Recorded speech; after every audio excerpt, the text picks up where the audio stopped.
see. Welcome to the show. Pull up your seats where the music flows. The vibe so sweet. We've got a night full of joy and laughter. Just press play for the rhythm and feel the banter. Lights lift the low, set the mood just the right. Kick up your feet, we're gonna vibe all night.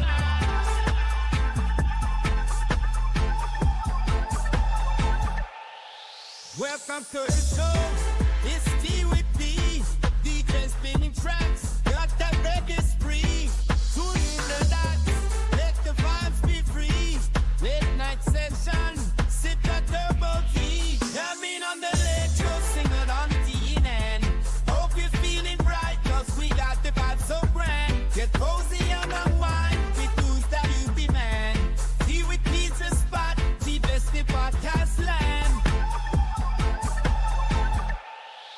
Welcome to the show. It's T with D. DJ spinning tracks. Got that reggae spree. Tune in the dots. Let the vibes be free. Late night session. Sip that turbo key. Coming on the late show. Sing it on TNN. Hope you're feeling bright. Cause we got the vibe so grand. Get cozy on the wine. With tunes that you be man. T with pizza spot. The best in podcast land. Welcome back, listen us to a cozy nook. Where the beats go like pages in a favorite book. Settling, feel the rhythm in every hook. Tonight's the night, let's dance and cook. You have a great time, make yourself at home. In this rhythmic zone, where the melodies from. See with peace the legs out, where the music keeps you warm. Join the jam, find your peace in the storm. Welcome to the groove, it's tea with me tonight. Feel the reggae flow, let it make the world right. Come and find your comfort, you need to start the strike. With every track we spin, you take you to new heights. It's our place to chill, with rhythm that's enchant. Join us the moment, let's give you all the chance. Conduct the sweet serenades, let the music down. Open up in my prayer time, I swear on in that chair.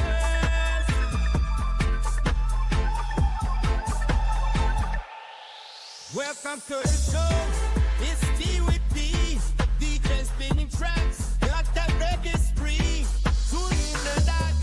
Let the vibes be free. Late night session. Sip that turbo key. Coming on the late show. Sing it on TNN. Hope you're feeling bright. Cause we got the vibe so grand. Get cozy on the wine. With tunes that you be man. T with pizza spot. The best in podcast land. Welcome to the show. It's T with D. DJ spinning tracks. Got that reggae spree. Tune in the dots. Let the vibes be free. Late night session. Sip that turbo key. Coming on the late show. Sing it on TNN. Hope you're feeling bright. Cause we got the vibe so grand. Get cozy on the wine. With tunes that you be man. Tea with pizza spot. The best in podcast land. Hey, good night, host. It's time to unwind. Think favorite tracks. Leave your stress behind. Welcome to the show. This hour is just for you. Tea with peas, your proof. Where dreams is getting you. Coming on the late show. Sing it on TNN.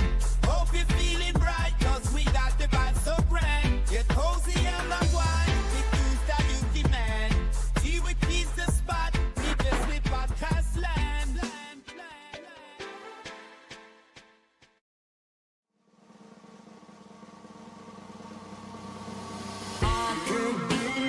Diamonds so pearls, and I'm gonna take you traveling the world. I'm gonna love you, babe. Cross my heart and hope to die. Ladies and gentlemen, happy Thursday. What is up? Good to see you guys, man. Got everybody here in the chat. Yo, Litwick. Thank you for all the kind comments, brother. Welcome in, man. Trent, what's up, brother? Good to see you too, boy. High Plains, what up? 2A, good to see you, man. John Lindsay is in the house. That's my guy, man. Good to see you, brother. Good to see you, man. Come on, pull on up. I can't even see you guys out here. Come on over, baby. Hey, whoa! Did you guys hear Eminem's new song? Oh, it's pretty good. It's pretty good. CLTV, what's going on, my guy? It's performed by Snow. It is performed by Snow. As a matter of fact, managed to get it done for copyright reasons and for legal reasons by Snow. I spell it S-N-O-H. Sean Johnson, what is up, friends? Good to see you guys, man. Chief Terps is in the house. East Coast Grower, holla. MW, how you doing, friend? PD Rice here, man. Good to see you. Nate C, holla at your boy. We got Tazarello Gaming is here, dude. Good to see you, my friend. Good to see Default here as well. Happy Thursday. Happy Thursday. Flock, it's great to see you guys flying high, coming in here hot. God, it's always good to see you guys. We have a crazy jam-packed show for you tonight. We've got it coming from all directions, man. We're having great conversations. We're going to do some follow-ups with some stories that we covered last week. The Migros situation. I got called out by a fellow YouTuber. Say what? Yeah, they treading on me, yo. I responded. They responded back. We're going to get into that. We're also sitting down with Brandon from In-House Genetics to talk about his opinion of rescheduling, what he thinks about it, and kind of the place we're headed if we kind of believe what it is, what people are saying about rescheduling. Also have an opportunity to sit down with Todd McCormick tonight as well to ask his opinion of rescheduling. And you know what? They might be very different opinions, and I want to bring it to you to kind of enlighten the conversation of rescheduling and really what do some of the great minds in our space think about the conversation at hand. So tonight we're going to be talking to both Brandon and Todd, and we're going to be getting down on the conversation of rescheduling. But before all that, I want to know, what are you toking on this Thursday evening? If you're new here, this is Tea with P, where the T is beer and the P is me, and we are together having a conversation about all things nudes, culture, science, health. You name it. Nothing is off the table. It's all conversation, baby. Good to see you guys, man. On a roll. Hello. Holy Toledo, good to see you, friend. Cincinnati Kid, what up? Chris Peabody, welcome back. Rick's Buds, good to see you, Rick. Richard's here as well. Rick and Richard coming in at the same time. What a wonderful opportunity. Double A, good to see you. Smoking on some Melonade, that a boy. Nug Shrug, free the plant. Couldn't agree more, my friend. 2A, you're smoking on the last of my Red Dead. Oh boy. What else we got? White Widow by Jesse Brown. Nice, let's go. Double feature. What you got? Double feature. What is that? Oh yeah, we got it. Yeah, I see. You're catching up. I forget. YouTube chat's like 45 seconds behind the conversation. Two legends speaking out about the plant. You're absolutely right. It's gonna be a banger. Gary Payton for Durf's Buds. Let's go. Couple dicks. All right. Good to see you, Token Strong, Richard. Robert's Place. Peace, homie. Good to see you, man. Thomas Cooley. Holla.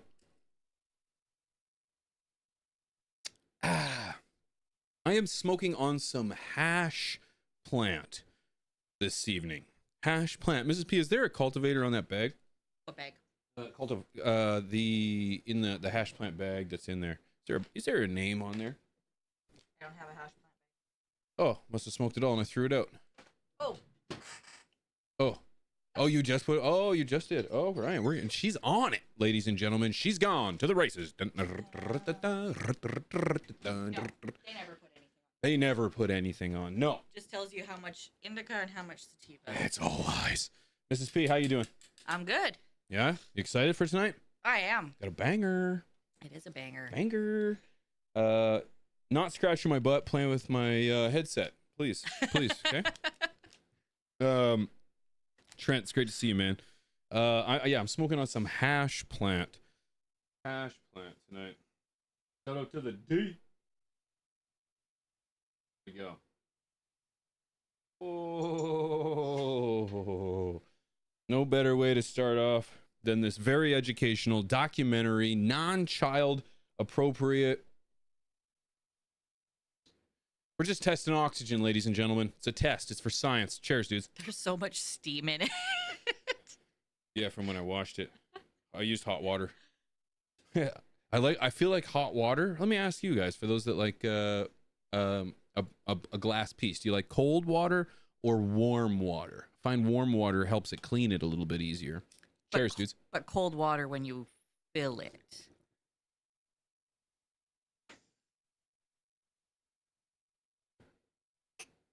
Oh, you fill it with warm water? Like before you use it? Yeah. Really? Yeah. I do it for science, Mrs. P. No. I do all my own stunts.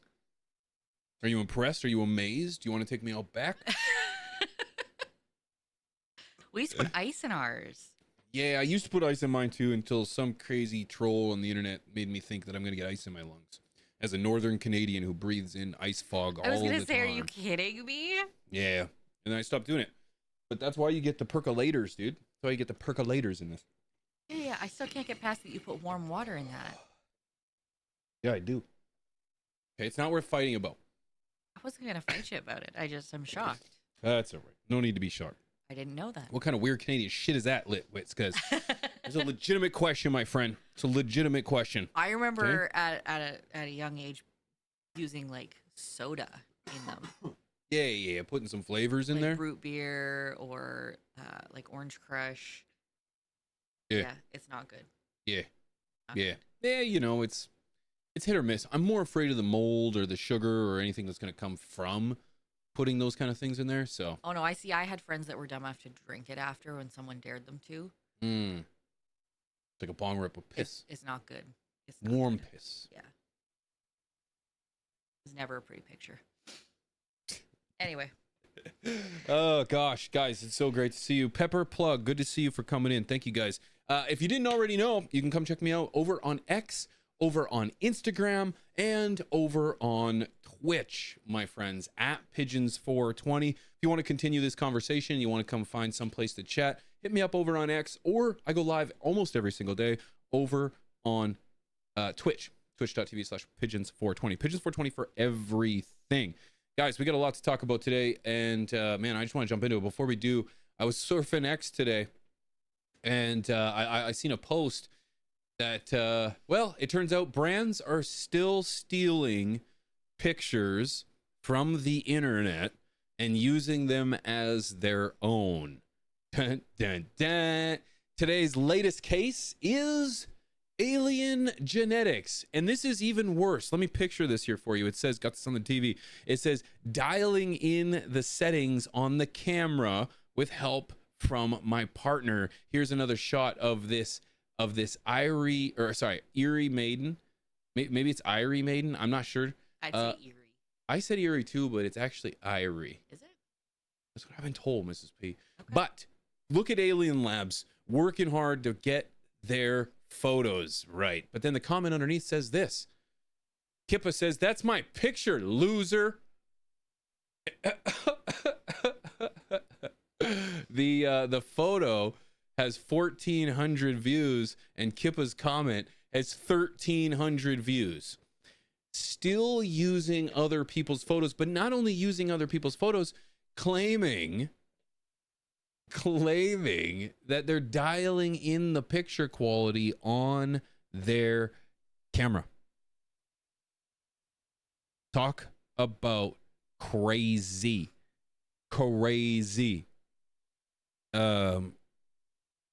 Yeah. And so needless to say, I asked Kippa if he could send me his original photo of this plant, and of course he sent me that. And if you go to my messages, my DMs, he put it in there. And On X? What's that? On X? On X, yep. It's from 3 days ago. Oh, yeah. Yeah, he's got it. It's from 3 days ago. You see, don't show my DMs. There you go. That's okay. No worries. There's nothing important. It's just I just don't know who wants their name out there, but there's nothing there. But I can't adjust it so that it's... click. No. You can click on that post. It'll open up his page and grab that post. But needless to say, still people faking photos and calling it their own. I just think this is absolutely ludicrous. I did an entire video about this when THC Titan came out, and he announced that there were a number of brands from Barney's Farms to Lit Farms all using other people's pictures, man. And Kippa, first of all, beautiful photo, man. Beautiful photo. Let's give credit where credit is due. Look at this. Look at this. Actually, stop showing this. I forgot. We're going to get in trouble. YouTube doesn't like this shit. Whoa. Jeepers Louise, Batman. However, unfortunately, it's just one of those things that continues. I consider that theft. It's theft of property. So whether or not you want to call that copyright infringement or what, I think it's weak. How does the meme go off of Grandma's Boy? Shit's weak. Shit's weak. Shit's weak. Shit's weak. Shit's weak. So, Kippa, good to see you in the chat too, my guy. Good to see you in the chat too, my guy. Just crazy. Oh shit, he putting Kippa on blast, putting him on that pedestal, my guy. He deserves the credit where credit's due. So moving on, ladies and gentlemen, last week we covered the story of GML Thomas doing an investigation on Shane from Migro and checking out his light and putting it to the test. Turned out, well, the test proved that the claims made by Shane and the specs on this light didn't add up. There were spectrums that were exaggerated. There were diodes that were said to be there that simply were not there. And Shane responded with a video that says, I fucked up. And we covered that, and we went through that video, and essentially Shane responded back saying that he put the last year's model, or put the last version's specs on the website, confusing this model. However, it doesn't really look like that's the case. It does seem as if we were promoting another light in its entirety. And the response from the community, or let me say this before I say anything. The biggest thing that kind of looked the shadiest about the entire situation was the fact that comments were going missing, comments were being blocked, comments were being suppressed, people were being deleted or removed from platforms if bringing this up. And so people thought, wow, that just doesn't seem right. That doesn't seem very unsus, not sus. You know what I'm saying? It looks very guilty. And we covered this story, and I just said, you know, I don't, here's the facts, my opinion, and we can kind of go from here. But as I traverse his channel today, I want to be very clear about something, okay? It's nobody is ever going to wish any kind of ill will towards anybody. I'm not inside. We are not inside anybody's head. We don't know what intentions were there. We don't know what happened. So the comments are not favorable, very, very pleasant towards Shane and Migro over under that video. There are 10,000 views on that video, and there are over 700 comments. Now, people are saying that, well, it does appear as if comments are being deleted still to this day. But I kind of want to remind people that YouTube also censors comments. If for any reason there is a word, for example, harassment, bullying, hatred is a violation against YouTube's terms of service. That can be flagged by YouTube without any kind of intervention by the creator themselves. Now, the creators can establish trigger words. So for my chat, for example, when you, underneath a video, words like giveaway, prize, these are things that I actually have banned from my chat because I don't want anyone in my chat using those words, because usually it's scam related. And, well, I know creators that go even farther, certain curse words, whatever. They ban those from their chats because creators are responsible for the happenings in their comment section. And it is in their best interest for longevity and prosperity to ensure that those comments don't get passed, and anything with really crazy or vulgar language has to go. Quite frankly, it has to go, because you don't want to get busted because the creator could be hit with a strike. So I just want to remind people that YouTube is probably doing the moderation of the YouTube comment section. I'm hearing from a lot of people saying that comments are going missing. But if you read the comments that are still there, they are not very nice. So if Shane was deleting comments, he's not doing a very good job. So I'm not willing to believe that they are going over and above to remove comments. And I kind of just want to remind people to not bring so much hatred or hatred in general. You can speak your mind. You can convey your frustrations. You can request a refund. I think you're entitled to that.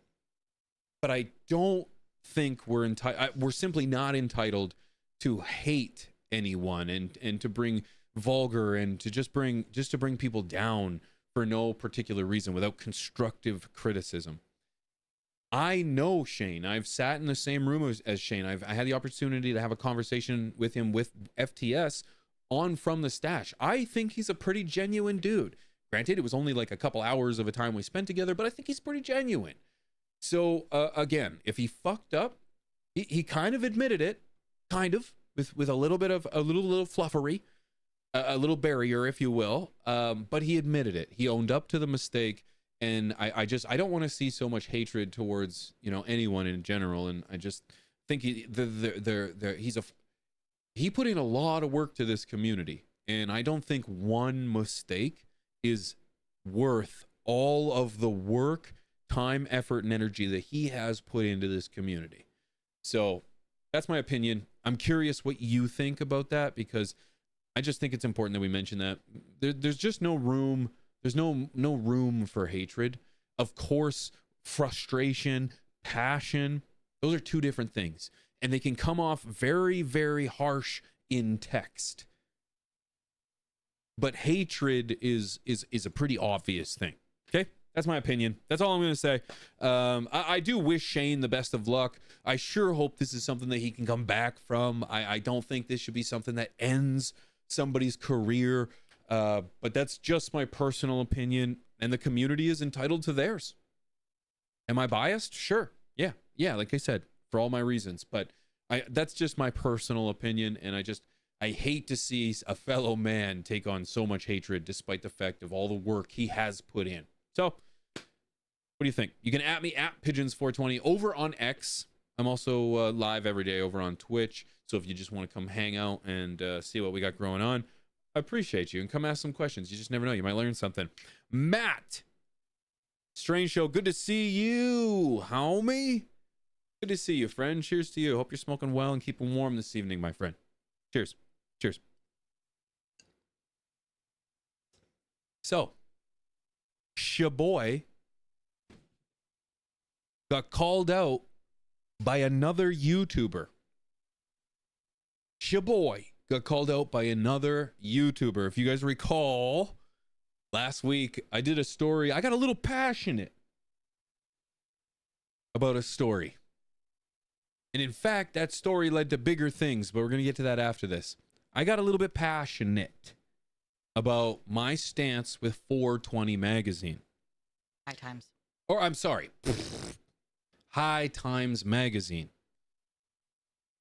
I kind of voiced my opinion about how I feel that they have taken a soft approach to the magazine and to the community as a whole.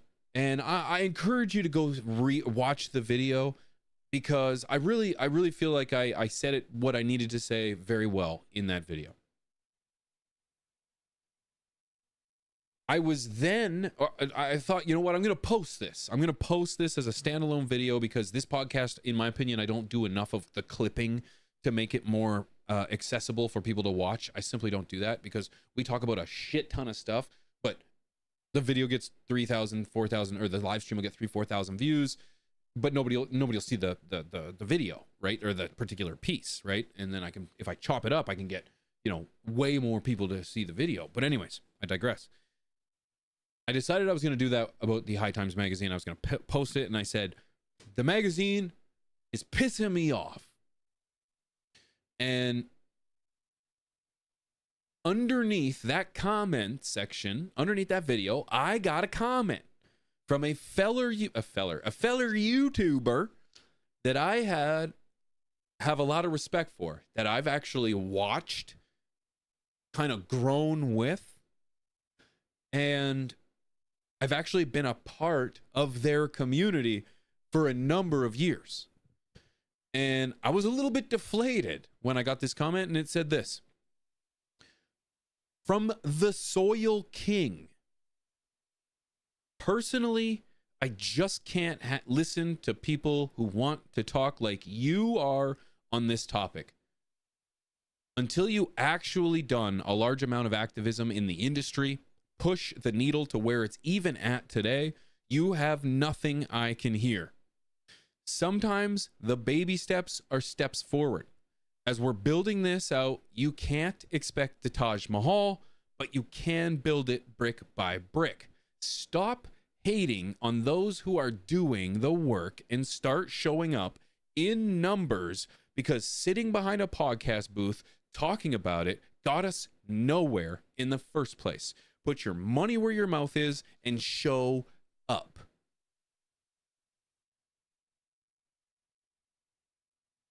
I read this comment, and I got to be honest with you, man. I read this comment, and this hit me with one of those moments where I sat back for a half a second, because I try to do this a lot. Where if I get a differing opinion, I was just about attacked. If I get a differing opinion about something, and it kind of makes me go, okay, am I thinking about this correctly? Do I really have the right idea? Or am I in left field? Because that happens a lot. And so I thought, nope. I tried to break down his argument, and I thought, well, fuck, this is pretty much just an attack on me. This isn't even an argument. This is an attack on me. This is just a guy telling me that I haven't done enough to speak about an issue. And something about my money. I got to put my money where my mouth is. And I can't sit behind a podcast booth. What does that have anything to do with what I just talked about? Absolutely nothing. Zero. There was nothing constructive in that comment whatsoever. I responded as this. I said, you have no idea about me and my activism. I've been a part and still a part of activism. In fact, I even supported you and your activism like 6 or 7 years ago. Sorry, this isn't a tone you can't handle. But the reality is, baby steps are exactly what the powers that be want them to be. Maybe we should stop shutting down conversation and start contributing to it. Your inability to contribute to the conversation is the real problem here. Who's hating? This is a conversation. And finally, what does my money have anything to do with this situation? How about you find an argument and stick to it instead of slinging shit? Cheers.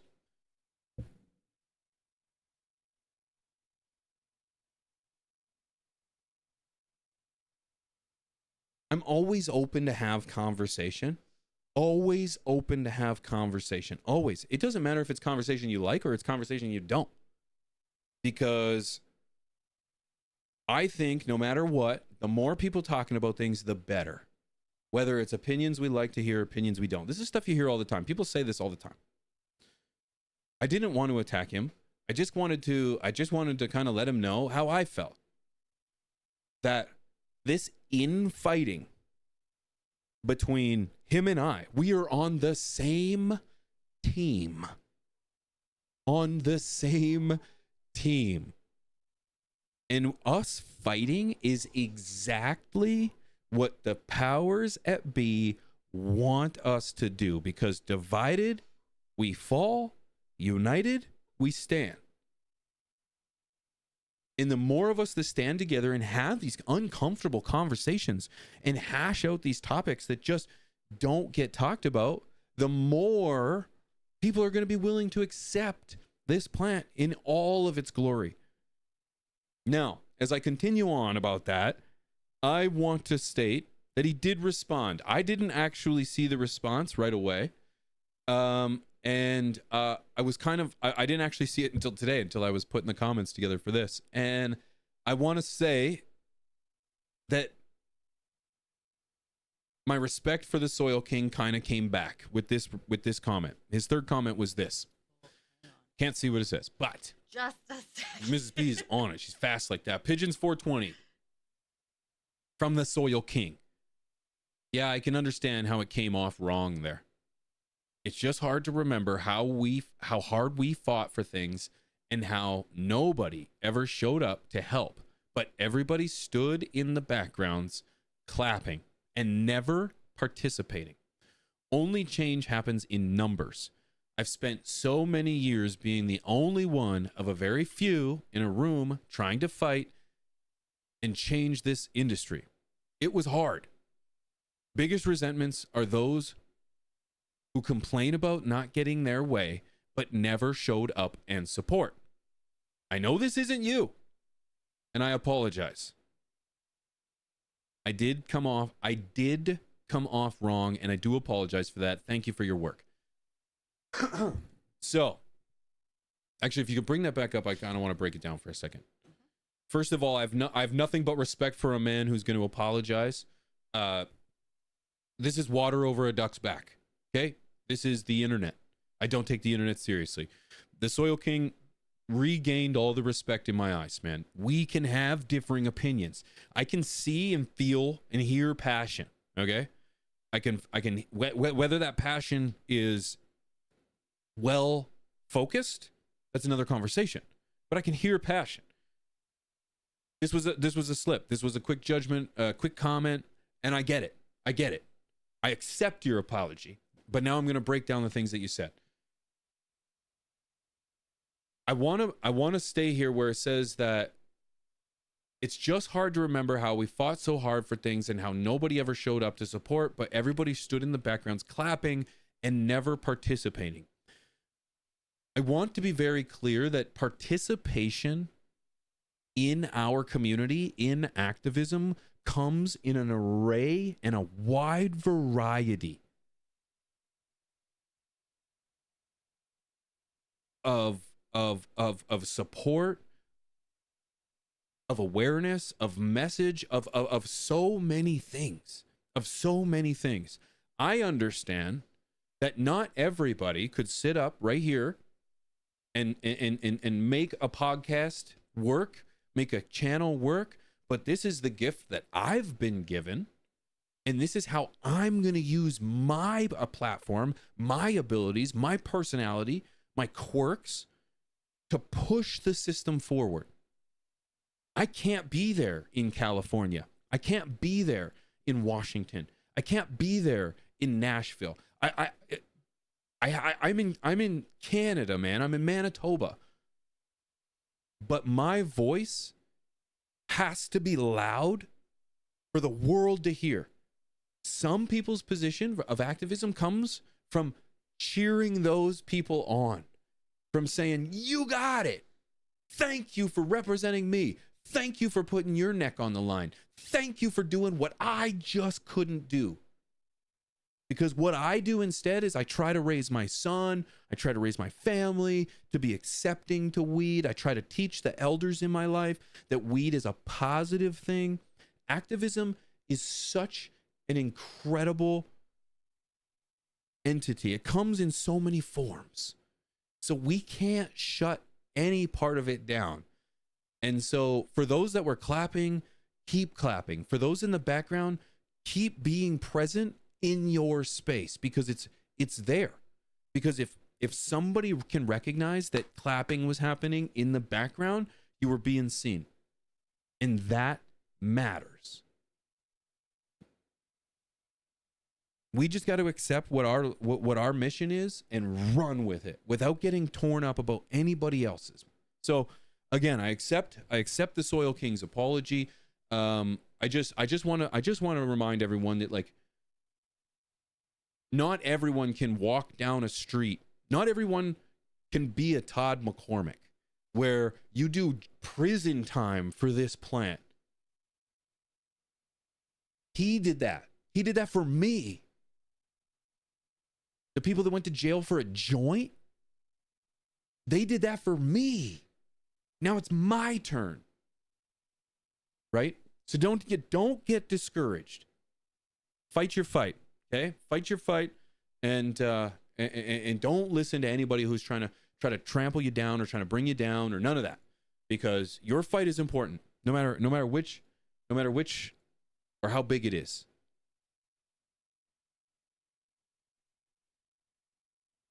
So that's all. Shout out to the Soil King, man. I still haven't followed in a long time, but I would still follow his content. The man's great at putting soil together. There's no doubt about it. I know he's got some good connects in Cali. So yeah, that's my opinion. And you know what? I knew that doing a show like this would bring this kind of attention on. I knew it. And almost a small part was like, bring it, right? Obviously. But I just want to have a conversation. And I understand people are like, well, why? You're Canadian. Why does it matter? It matters. It matters because Canadian, American, Argentinian, Australian, British, Britain and British are the same. I understand that. We are people of one. We all have the same interests. We all have the same belief. Well, we all have beliefs. We all have interests. We all bleed the same. We can't just divide ourselves by a line, an imaginary line on a map. It's like, this plant is bigger than each and every single one of us, and this community is what fuels that fire. And that community is not divided by borders, by an ocean. No, we are brought together by this plant. That's it. So I believe that wholeheartedly, and this is why I've taken this mission on, because there's people out there that need to hear it, that don't know otherwise, right? So appreciate you guys for listening to me. I don't know what you said about a duck's back during all of that, but apparently a lot of people caught it. Oh, it's water over a duck's back. It comes and goes. Did you say it like that, though? What? It's water over a duck's back. Because sometimes you mess up the words. Oh, I probably might have. It's something I say all the time. I might have messed it up.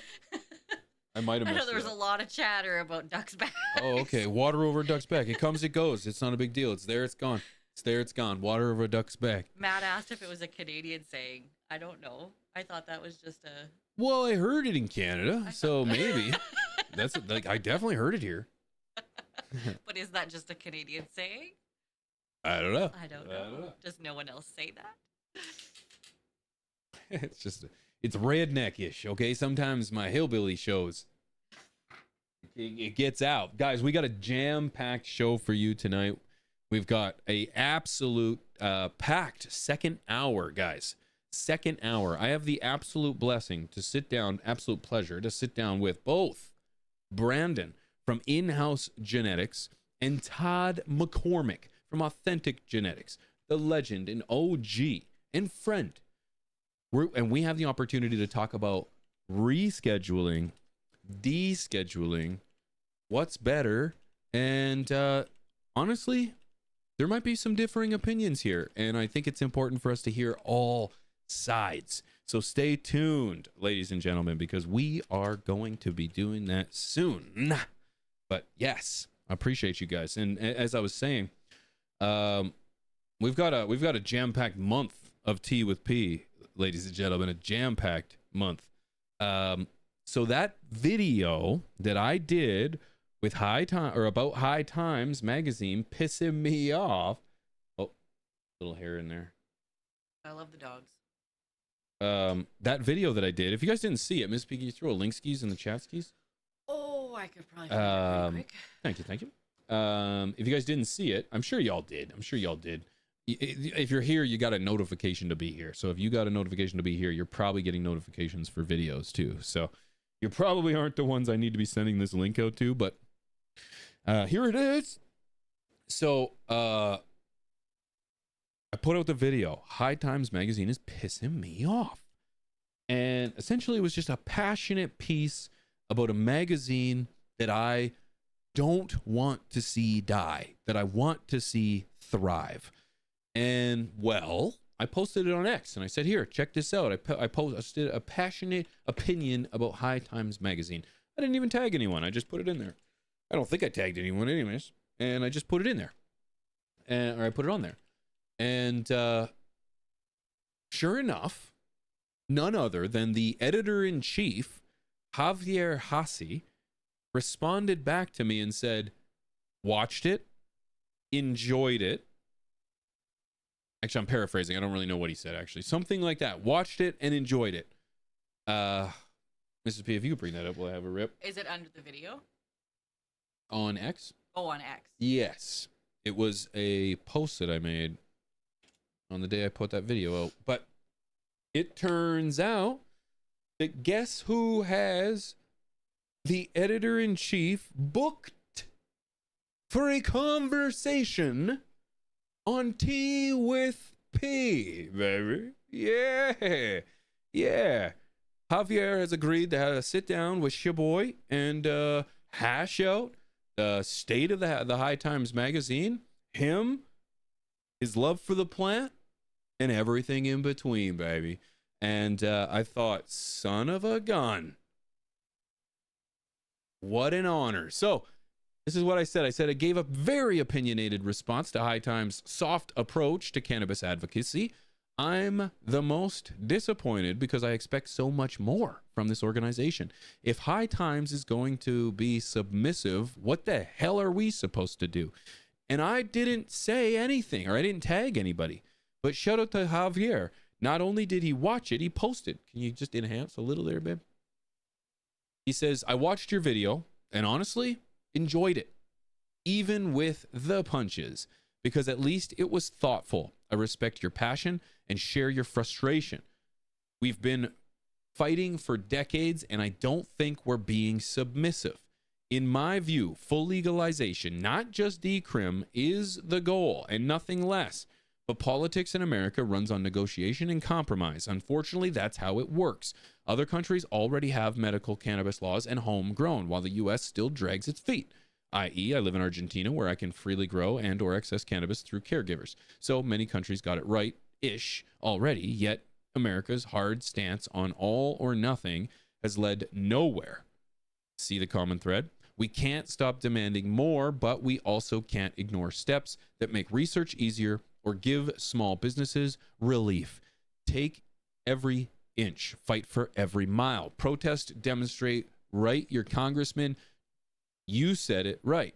Now we actually got to do it, not just say it. And most of all, vote better.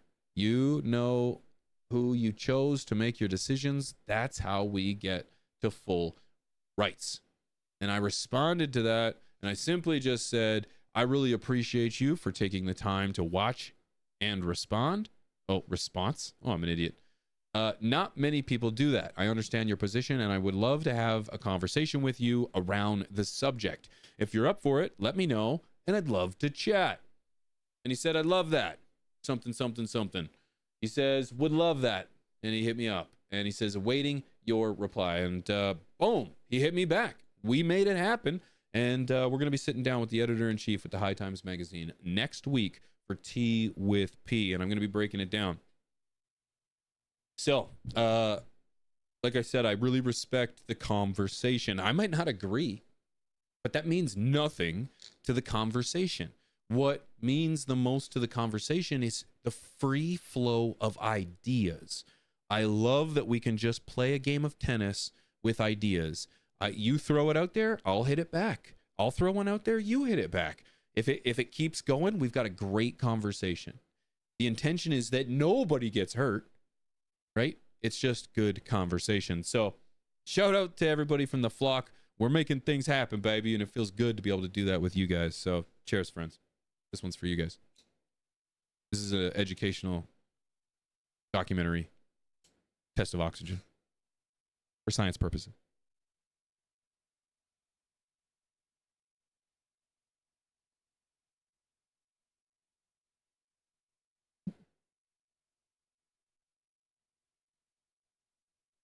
So, I'm really excited about that one. I'm really excited about all conversations, guys. And if there's anybody you guys would like me to talk to, let me tell you, we've got a jam-packed month of great guests, and I am stoked to be able to talk to anybody and everybody. If there's anybody you would like to see on the show, to have a conversation with, to just talk about all things nudes, culture, science, health, love, life, and anything in between, let me know. Let me know who's on your radar, because let me tell you, there are the community, the creators and community is very vast right now, and it's hard for me to see everybody. And there's a lot of people that are just flying under the radar, doing their thing. That used to be me, and so yeah, I want to hear about them. So good to see everybody in the chat, man. Let everybody know I'm watching. All right, guys. Unfortunately, I got to go to work. Appreciate you, Holy Toledo. You take care, brother. Work easy, friend. Pigeons are rats with wings. I guess that's a very Frankenstein way to look at it. Pigeons are actually quite significant creatures, particularly to mankind over the course of history. But I'll spare you that conversation. Because, yeah, my name has nothing to do with that. I heard nudes. No, limbs. We're here to talk about nudes, culture, science, health. Okay? Okay, we're trying to keep everything functional. You know what I mean? So, Kyle Cushman, please. Kyle Cushman would be a great guest on the show. I would also like to have Josh from Raw come on the show as well. Josh Kesselman. He's the owner, and I think that would be a great conversation too. So I would love to make that happen. If there is anybody you would like to see on the show, at them, hit them up and be like, yo, there's this guy, this small little guy. He's doing these things. He's a Canadian dude. He wants to talk to you. See if they answer the phone. Huh? Pigeons have helped win 2 wars. Yeah, I'm pretty significant. Thanks, John. No big deal. No big deal. No, you're right, though, man. And pigeons are reptiles, not mammals. What? Represent. Yep. Represent. Yep. Yeah, we lay eggs. So do birds, right? They are birds. The difference between a reptile and a mammal is cold blood, right? Yeah. I believe so. Yeah, I need warmth. But we have pigeons. Wait, we have pigeons in the winter time. Yeah, we have some birds that are year round. Yeah, pigeons. And if they were reptiles, they would die in the wintertime. Unless they hibernated. Come on. No. What do you mean, no? Well, birds aren't warm-blooded. They're not mammals. They're Oh. birds. A different, separate class. What? Yeah. So birds are just Aren't their own they thing, like pterodactyls? Aviaries? Like- Or I don't want to talk about this anymore. closer related to a pterodactyl than to a fish? Weed Diz 89. Welcome to the vlog. Thank you, brother. Some soar with the eagles, others get high with the pigeons. Thank you for choosing your side, brother. Shout out to Diz 89 for welcome. Appreciate you, brother. Pigeons are not reptiles. I didn't think so. No, 100% they're not. 100% they're not. And we do have them in Canada. There's a bunch of them down the street. Oh yeah, we have pigeons in Canada. Of course we do. Yeah. Yeah, it's Are farm you guys country. just like testing our knowledge of the bird? They're silly. They think I don't know. You think I don't know. No, we have there's no reptiles in the winter here. Simply can't survive. No. I'm pretty sure pigeons are like crows and So they're if a pigeon was a reptile, not a bird per se, what is a bird, really? Come on. What is a bird? Do you want me to What does AI say? They're distinguished by having feathers, wings, and being warm-blooded, whereas reptiles are typically cold-blooded and covered in scales. But aren't there some fish that have feathers? What? Well, yeah. There's fish that have feathers. No. Yeah. A feather fish. My God. It's the featherfish. It's like I think it's Spanish. Albanian. There is no fish that has feathers. Damn. It's not to my advantage that she's at the computer. And I can fact check everything you throw out. Yeah.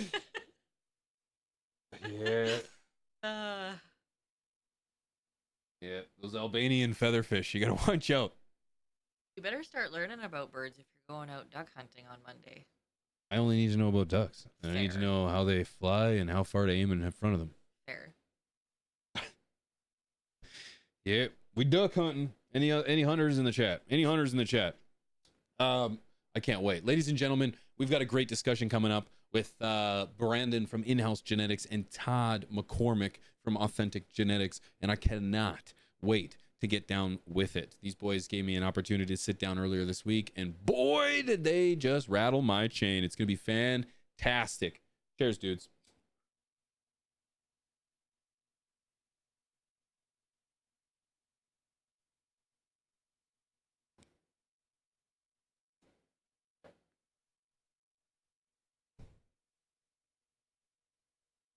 Ooh.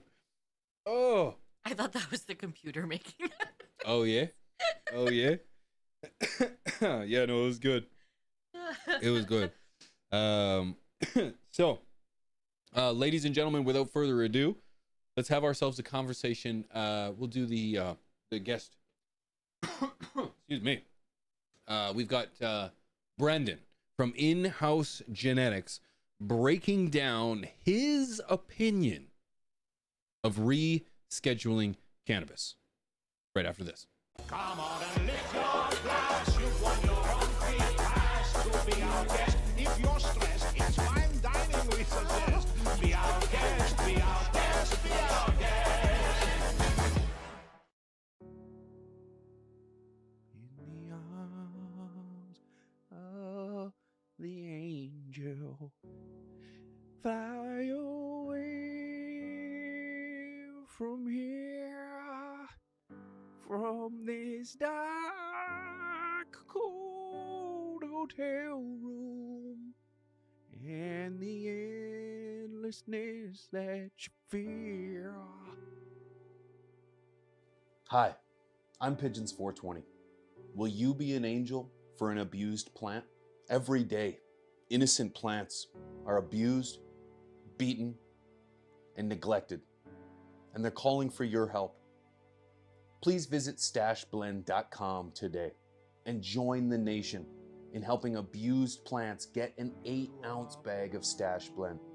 That's just $27.70 or 96 cents per day. You'll be helping rescue plants from their abusers and provide nutrition, beneficial bacteria, mycorrhizae, and love. You'll help rescue plants from their abusers. Call or join now, and you'll receive a welcome kit of a photo of a dude impacted by your decision. Order now and change a life.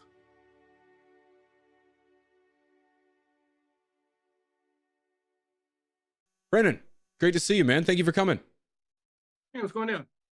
Living the dream, man. I have to admit, I've seen you pretty vocal, pretty outspoken, which I admire over on X and other platforms, primarily X, in regards to the concept of rescheduling cannabis. And I kind of wanted to just get your input on what do you think is an ideal process, whether a reschedule or a deschedule is something that you think is better. And I just want to get your 2 cents on what you thought about a rescheduling and whether you think we should reschedule or deschedule.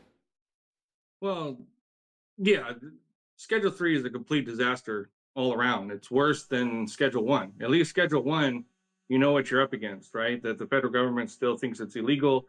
It's in a state's, the states are making the decisions and going that route. Schedule 3 will add a ton more confusion to it. So they should treat it like similar to like alcohol, where prohibition ended and they made it legal. That'll open up everything that everybody's asking for, right? Competition, free market, let the capital country work as it does, right? But that's why I think full deschedule is the only way to go. But also on the flip side of that, if you deschedule tomorrow or in this next 6 months, you have a lot of problems. You have people in jail over this plant, right? You have the pharmaceutical industry that's going to lose billions of dollars, right, in real like short order.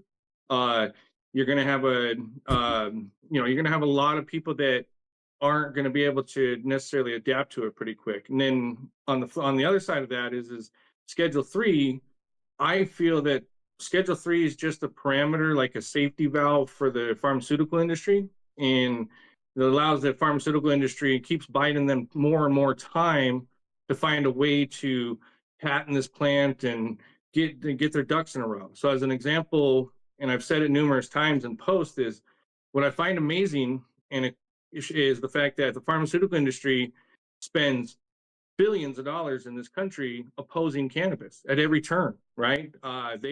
There's no mistake that the United States politicians are bought and paid for by the pharmaceutical industry. That just goes by just the sheer donors and the numbers aspect of it.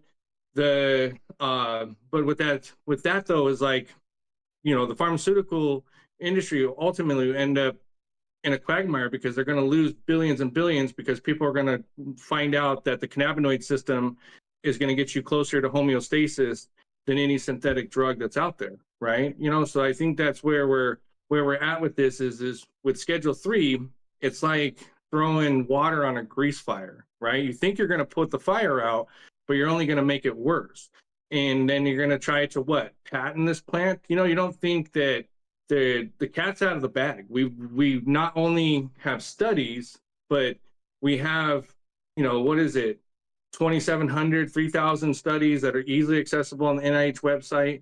There's tens of thousands of studies over in Israel. They've been studying it for the half century here.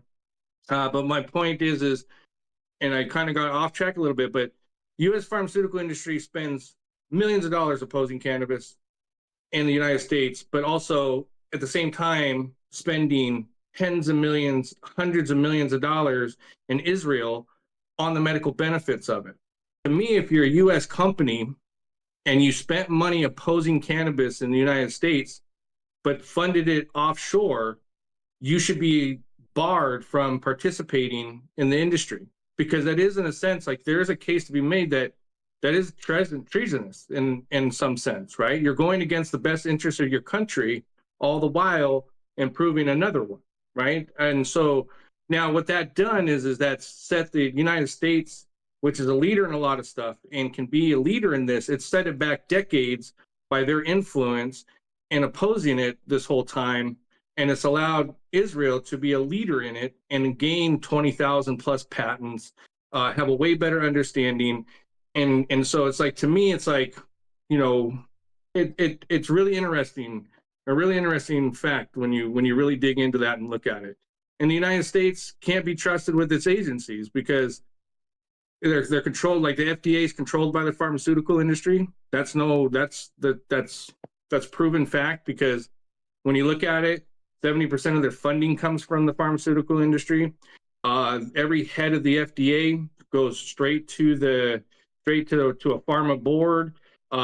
Second in charge at the DEA up until a few years ago was left the DEA and then came back, but was a lobbyist, or not a lobbyist, but an advocate for the pharmaceutical industry, So to me, it's just I think that we're running headfirst to a concrete wall, and we're going full speed at it.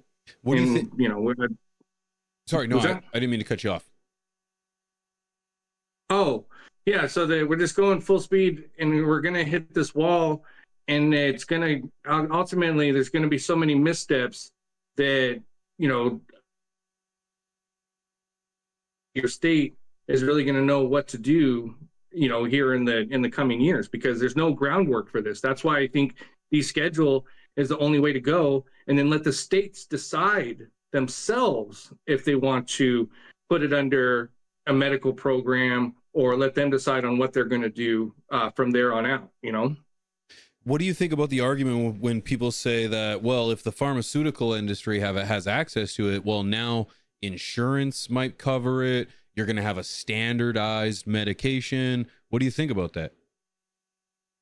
I think it's a disaster. So I'll give you a prime example. Epidiolex, right? It's a seizure medication. It's damn near $40,000 a year. And then people, when you say that, they go, oh, well, insurance will cover it. Well, there's a good chunk of this country, and a lot of people, if you lose your job, you lose your insurance. Okay. We learned that during COVID when people were getting laid off and getting fired or sent home, that their insurance was going away in the middle of a pandemic of all things, right? So, but my point is Epidiolex, when you look at the ingredients, it's CBD and sugar water, and it's 10 milligrams to 50 milligrams a day, and it's shown to ward off these seizures. Now, back in 2015, that drug was fast-tracked by the FDA, right? So the FDA knows CBD has benefits. Just based off of the fast tracking of the Epidiolex, they know CBD stops seizures. But when the hemp industry back in 2018 was ramping up and they were putting it in food and they were about to start putting it in water, and the FDA stepped in and crushed that and said, no, absolutely not.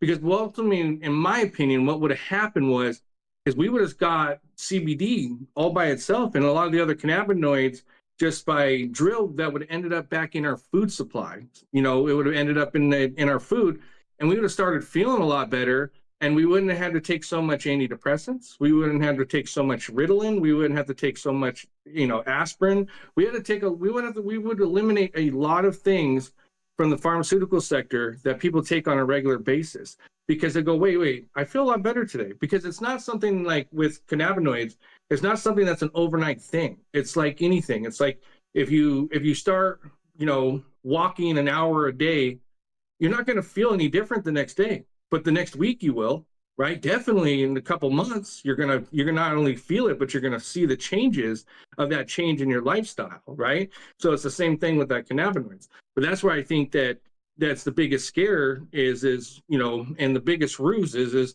the proof is there. The studies are there, the research is there. If you run out of research material on the NIH, which is the National Health Institute, right? The HHS, which is Human Health Services, and then the National Institute of Health. They're both government agencies, right? And they patented the CBD patent, right? They hold it, right? And so that's what I'm saying is that information and the proof is there. They're just suppressing it and don't want it out to the public because they're protecting pharmaceutical interest and ultimately profit. That's my biggest worry too. That's my biggest worry. We're just going to make the powerful more powerful by making a slight change to a reschedule. Another common argument is it's baby steps.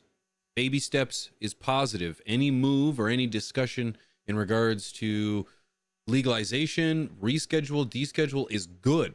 So we should just take the reschedule as a baby step. How do you respond to that?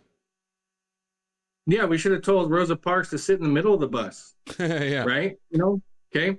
No, you don't have to sit all the way in the back. Just come up a couple seats, and then people will warm up, and then eventually we'll get you to the front of the bus, right?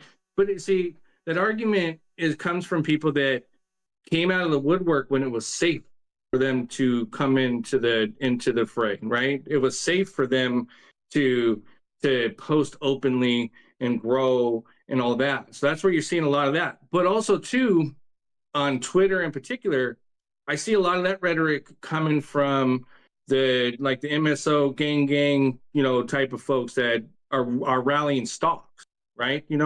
So because that's the thing is even with even with the changes, those companies are going to have a hard time in itself. But incremental change doesn't do nothing, right? And I hate that. I hate that mentality because when I grew up, I'm an American. I'm proud to be an American. Also, one thing that I do know about Americans is it's a smorgasbord of people. Some of the greatest, best ideas and innovations have came from this country. So this half-assed step is against our, against our own interests, against what we were told growing up, right? And if hey, look, you keep asking, you keep denying, so I'm going to stop asking and I'm going to start demanding, right? In this country, that's why I don't care what kind of shit is going on. The right to protest, right? I don't care what it is. You could, whatever your protest is. I like the fact that you can protest, because in some countries you can't, right? And also too, shit gets violent because it's a mob mentality. But my point is you could curb all that shit by, if our government took action before it went that far for that to end up happening, right?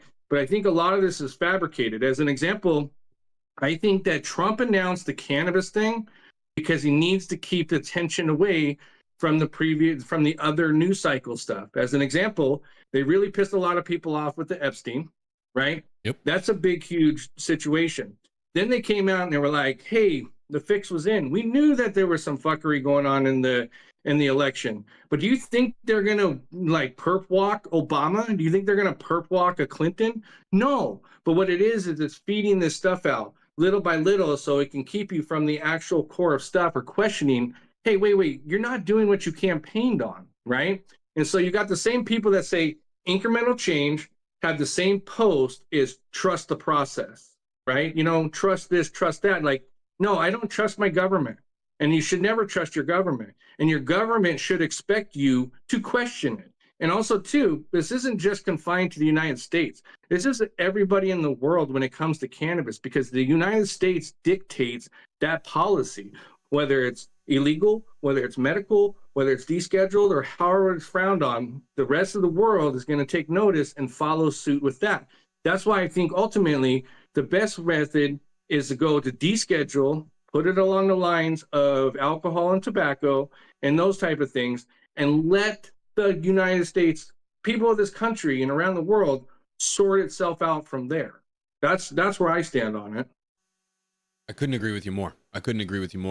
The concept of taking baby steps doesn't make sense to me. I feel like you said it. It's almost like we have to compromise. Like, we don't have a choice. Like, it's going to be this or nothing.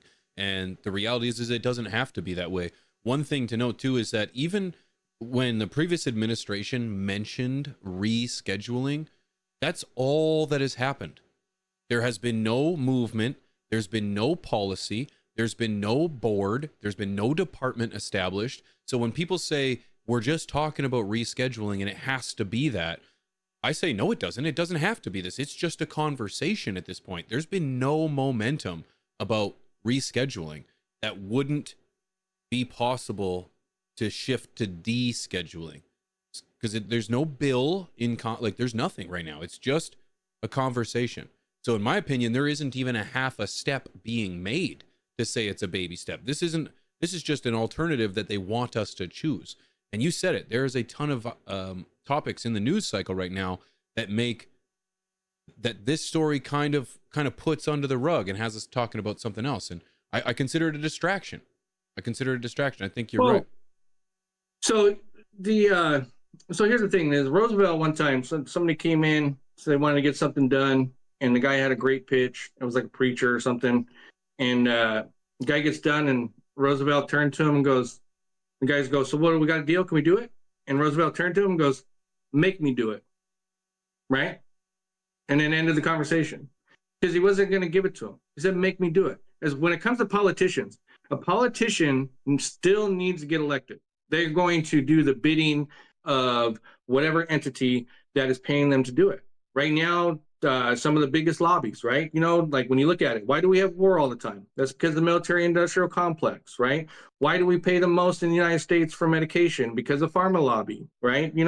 Why are we spending, why are we fighting all these wars, all this extra stuff, right? Because it all comes down to money. But they do need the people to get elected, right? That's why they get this carrot, and then the Democrats use it. Now the Republicans are using it, of this, we're gonna legalize it. They're calling it reschedule, but also in the same as legalizing it. That's not the same, right? Those are two different. Those aren't interchangeable, right? Because the Schedule 3 is still a drug, considered classified as a drug. If that's the case, then let's put alcohol as a Scheduled 1, right? And put an end to hard liquor. You know how absurd that sounds? right? It's absurd, right? Because it's taken away from personal freedoms, right?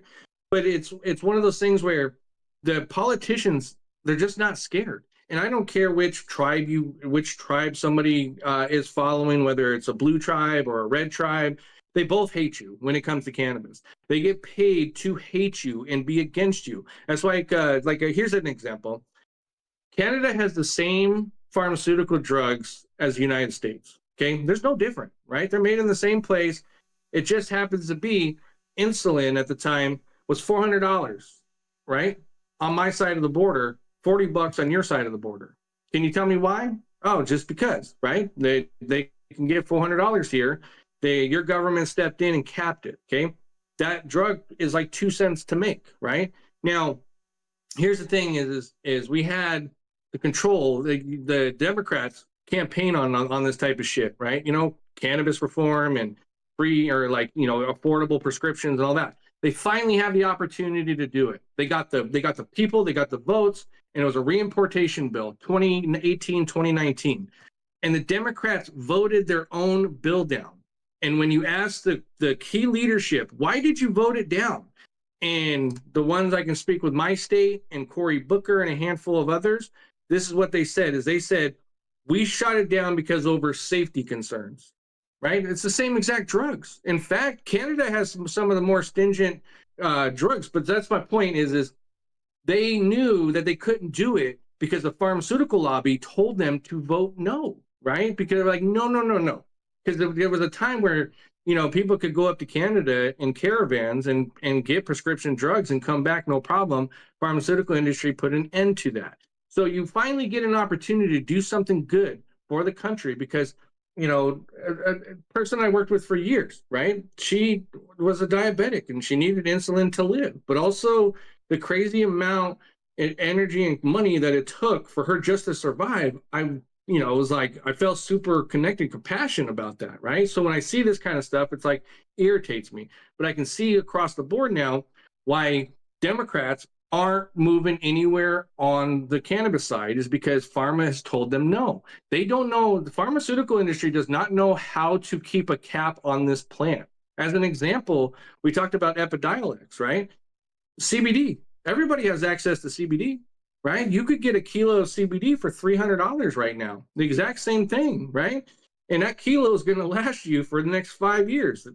$300, $40,000, right? Or in that case, $200,000 if you shook it out. But that's what I think. In this fight, you're fighting everybody. This is an all-out brawl. It's them against us, and there's no other way to put it. But one thing I really find solace in this community is we don't really get tribal when it comes to politics. We don't really get, we are about this plant. We are about each other. We are about, being able to have freedom. We are connected on so many levels. And it doesn't, in some cases, we get involved with lives and people around the world. I don't even understand the language. But when I see a plant, somehow I know exactly what they're talking about, right? It's like there's a true, actual, serious connection there. And I think that's one thing that is fearing a lot of politicians. That's what's fearing a lot of these corporations is yeah, we're cool, but don't push us to the edge, because if we start moving and we start shaking, we could really make some shit happen. And there's a prime example of that. We did that a few years ago in Michigan, where one entity spent $4 million trying to put a bill through, and it was just us and a handful of people that said fuck that and rallied. And we rallied 100,000 people over a weekend to flood to crash the Michigan website, fill up the emails, fill up their phone calls, all that. So a done deal bill on a Thursday fell apart the following Monday. And there was a number of politicians that said that they were afraid that if they voted yes on that bill, this is the 5300 bill, that they might cost them the election. It's insane. That's long-winded, but no, hey, I'm just taking it all in. I think it's insane. It just goes to show that it's about getting reelected, and that's it. That's it. No politician, no pharmaceutical company has your best interests in mind, and that's what scares me the most. I heard a quote that said, "The devil we know is better than the devil we don't," and that resonated with me because that's the rescheduling. What we know right now is a lot better than what we don't know. What could be coming. I heard you were also kind of critical with Javier Hasse from High Times Magazine in regards to him posting grower-related content. Do you have any stance or any opinion on how that magazine is kind of been in response to? Well, you're talking about the High Times and the revamp and all that. They definitely got a pretty big hill to climb. They, like I mentioned in a post on X, or actually a comment, that they're in the middle of an identity crisis at the moment, right? They're coming in at a really critical time. Make no mistake about it, we got to at least give them an opportunity and a chance, because this isn't the old High Times of what we knew. Some of us that grew up on High Times in the heyday, it was great. It was amazing. And then there was a time where there was obviously a switch. Some of the old heads from High Times are coming out and doing interviews, and you're kind of getting a behind the scenes look. But there's definitely a shift there. And unfortunate, it fell apart, right? But that's what venture capital do. Venture capital will destroy any industry or any entity that it comes across, because it needs to suck the life out of it and get as much out of it as possible. And it's just like the mob. Everybody's seen the movie, right? Like when every last bit of it's gone, what do? You light a match, burn the bitch down, right? So that's what we saw. And then so now what we have is we got Josh from Raw, and then Javier, which is a pretty active person in the community and has been around for a while. So to me, I've been critical of them in a sense, like some of the stuff that they put up, I think they just threw it up there to get content. But to me, it really looked like it was taking a dig at home growers, the personal freedoms and all that. So as an example, one of them, it was like, I could see where the argument was indoor growing and the amount of energy it sucks off and all that. But it's like, well, it was a topical thing. It wasn't really super in depth. It was a recycled article from a few years ago, and it could have been done better. Now, just like politicians, just like anything, you want to be held to a higher standard. You want to be critiqued, right? You want to hear feedback. So that's where it is like, they're going to get a ton of heat. They're going to get a bunch of like what would be technically hate mail. But your comments, my comments, a lot of people's comments is more of a critique, is like, kind of help shape it, right? Because I think that we have an opportunity to help shape High Times and any other publication by our actions and what we do. But if, as long as it's the critique and it's like, hey, you should look at this. Nice part is we exchanged some DMs, and I was like, I think you should also really explore and really start touching the idea of home growers and getting that type of content and that and because that's where your base is. Get back to your roots. You can still hit all the pieces. Just make sure that all those pieces are represented, because to me, when I think of High Times, I think of it as a big, huge, whole circle situation, and it's coming full circle. Now, will they be able to, will they be able to hit the marks, or they're going to probably, trip and fall along the way? It's like you're going to ride with somebody until you just can't ride with them no more. And to me, my opinion is, I think if they start surrounding themselves with a good rounded group of individuals that is not an echo chamber, I think that magazine could probably return great, and probably even better than its heyday, because there's so much more aspects, so much more great stuff this in this era than it was before, right? So much, because they came up in an era where it was still illegal, right? Now we're coming up into an era where it's like,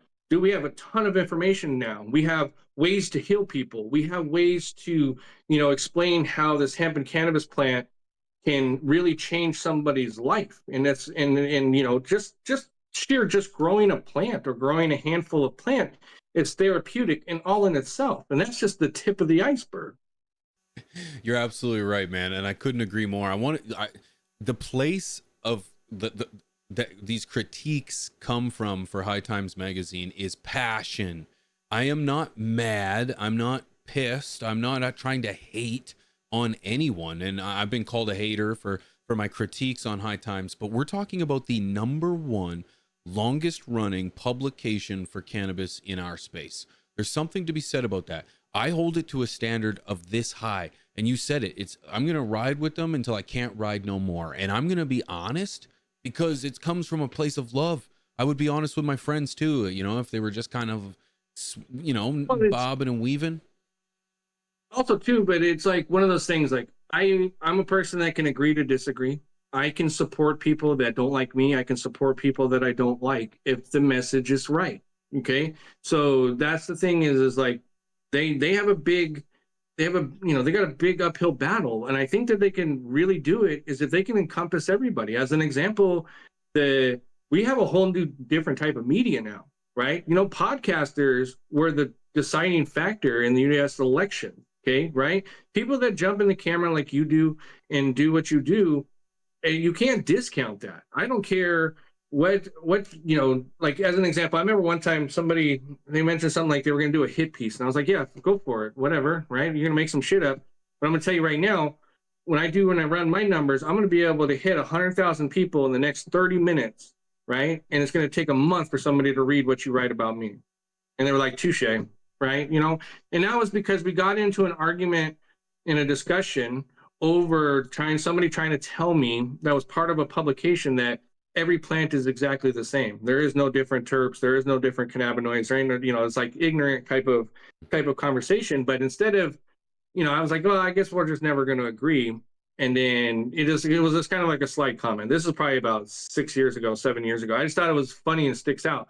But my point is like there's so much new horizons now. And right now, podcast is going to be the wave of information for the next foreseeable future in the 4 or 5 years, right? People are going to come to you. They're going to come to your network. I want to give you guys big props. You guys in your group and watching you guys grow over the past, 3-4 years and really be serious about it and putting out great content and taking the heat and also taking the feedback. It's really cool to see you guys come together and not only that, but have a good time. But when you guys are on screens, those people and myself, when I watch it, I feel like I'm a part of it. You know what I mean? Right? Like I genuinely like watching your videos, watching ICANNs, right? Watching Rob, watching those, I can relate to what you're saying. So it almost feels like I'm sitting across the screen, right? And it's fortunate that I know Rob, I know ICANN. I get, that's really cool to watch.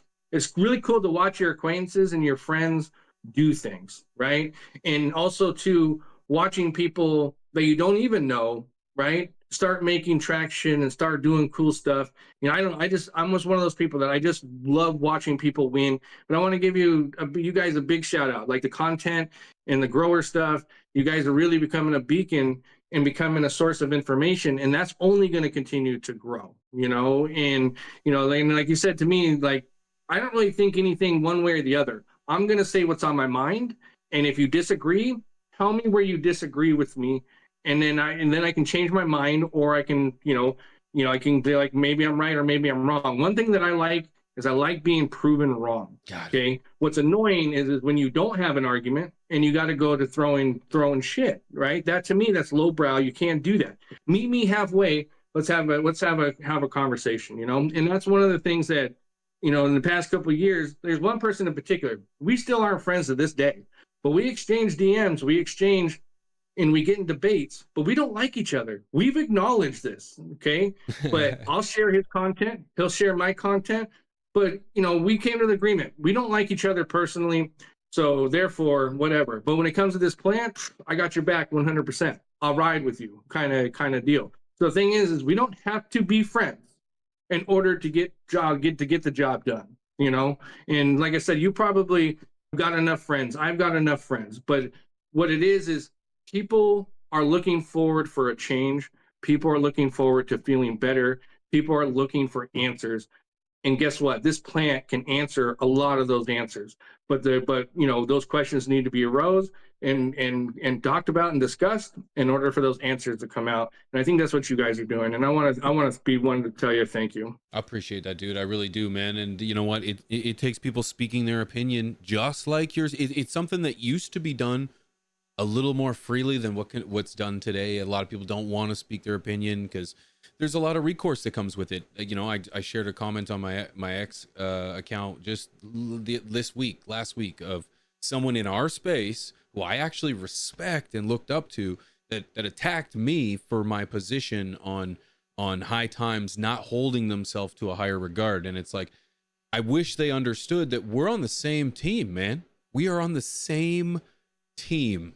It's just we might disagree on the colors, maybe, right? Hey, look, I saw that, man, and I'm telling you, I could have probably strawmanned your argument, right? Even though I agree with everything you said, I agree with 90% of it, right? I could have came in and played devil's advocate and strawman that, or but the thing was if you're going to leave a comment, like, address the content, address the situation. Don't dress somebody down, right? Don't, like I'd rather be educated on something, because here's the thing. You can have the greatest discussion, right? And if somebody offends somebody, and that's the main focus point of the insult, not what you just discussed, right? It's that old adage, you could build 1,000 bridges, but you suck one D, you're labeled what for the rest of your life, And I see that on a regular basis. That's why, because here's the thing is me a few years ago, they're like, don't argue with stupid people, because if you do, they're going to drag you down to their level and they're going to beat your ass.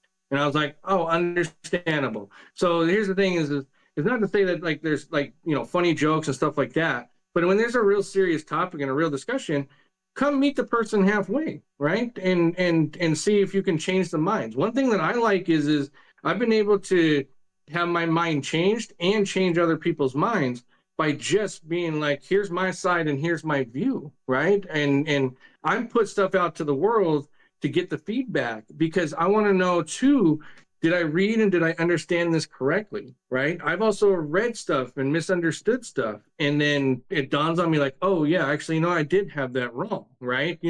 So that's one of those things where I think it comes back to is people are quick to stroke their own ego and kind of do whatever and like and shoot at the hip, but also too, you got to look at these people that do say this stuff, like, what is your motive, right? Why are you thinking this way? Oh, okay, now I understand why you think this way. Now I can actually have this conversation with you, right? I'll have this debate with you because I see where you're coming from. Like when I see somebody in a button-up shirt, right, and an office background and whatnot, and they're talking about cannabis reform and which stock is going up, I know what level you're on now.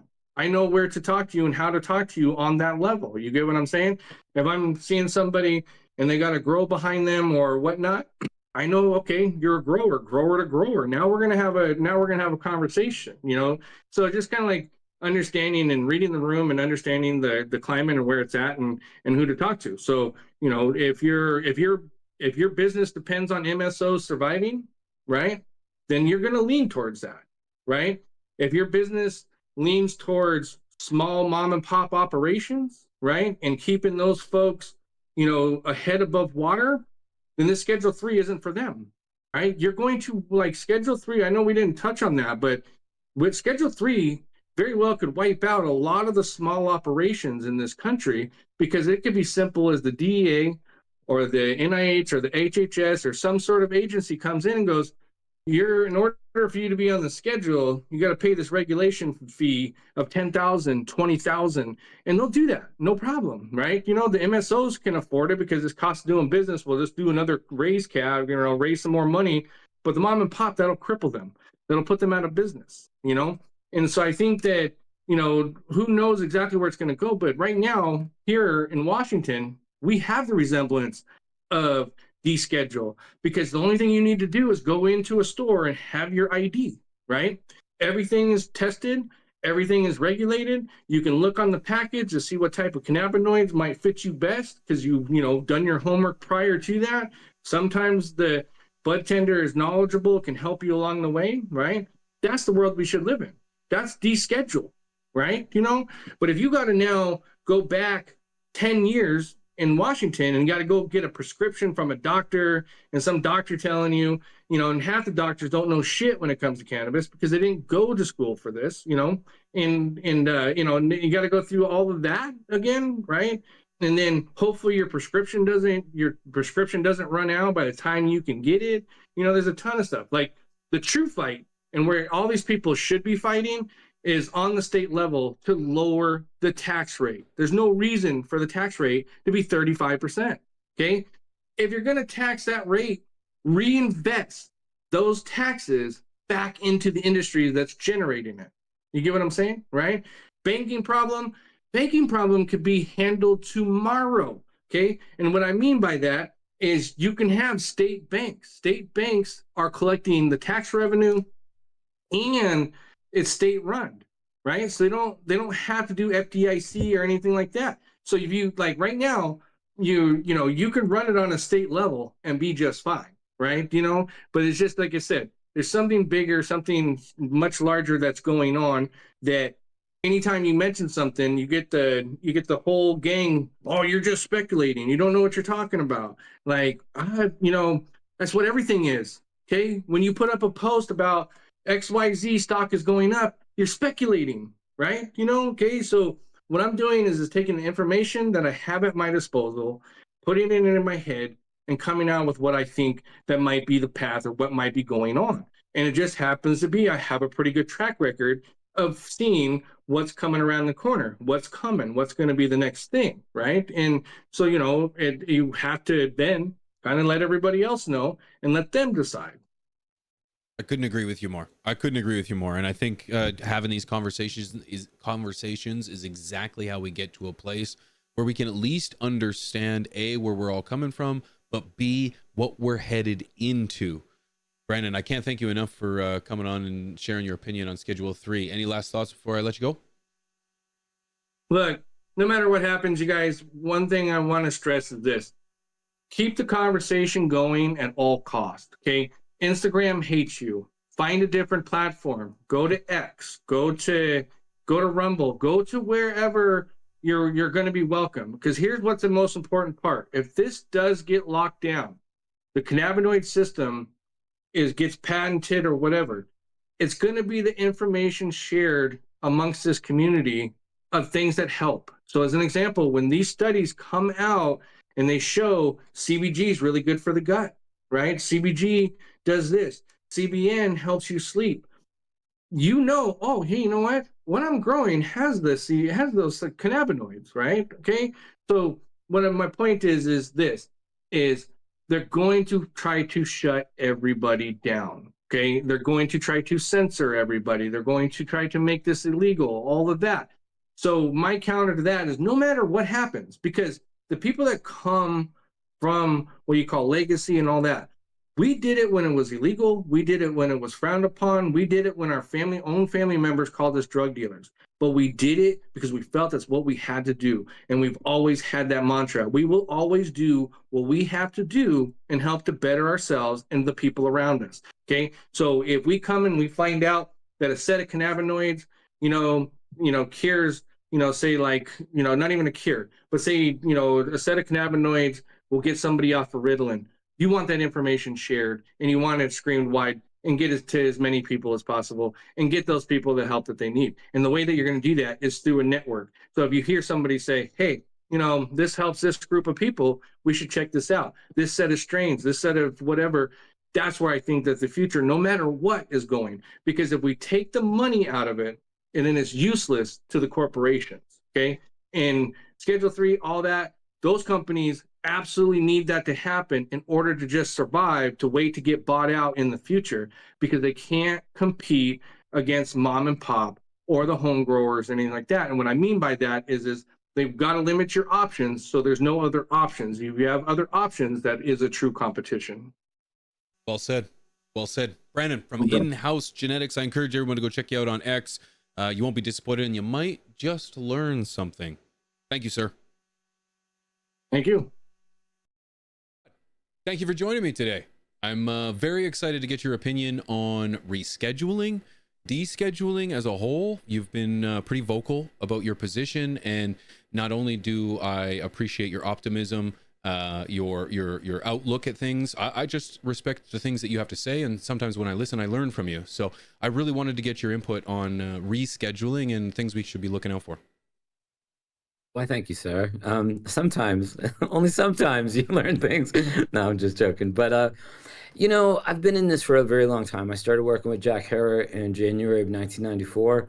And it's been a long struggle. And one of the things I'm unpacking and moving into a new place is, and I made a little video, is I found this Frisbee. This Frisbee was something I got at National Medical Marijuana Day in Washington, D.C. in November of 1994. We made a pilgrimage all the way from California to D.C. so that we could protest federal prohibition in front of the White House with NORML, because we were celebrating the release of a position paper by the Federation of American Scientists on what they called whole raw cannabis being basically medically useful. And at the time, we, being the medical community, guys like Dr. Lester Grinspoon, Dr. Todd McCorrmick, Dr. John Morgan, National NORML, and others, we thought change was around the corner because, hey, who doesn't listen to scientists, right? Or so we thought. Well, that was 31 years ago. And nothing has changed in federal law in 31 years. And if anything, it's gotten worse. They ignore state rights.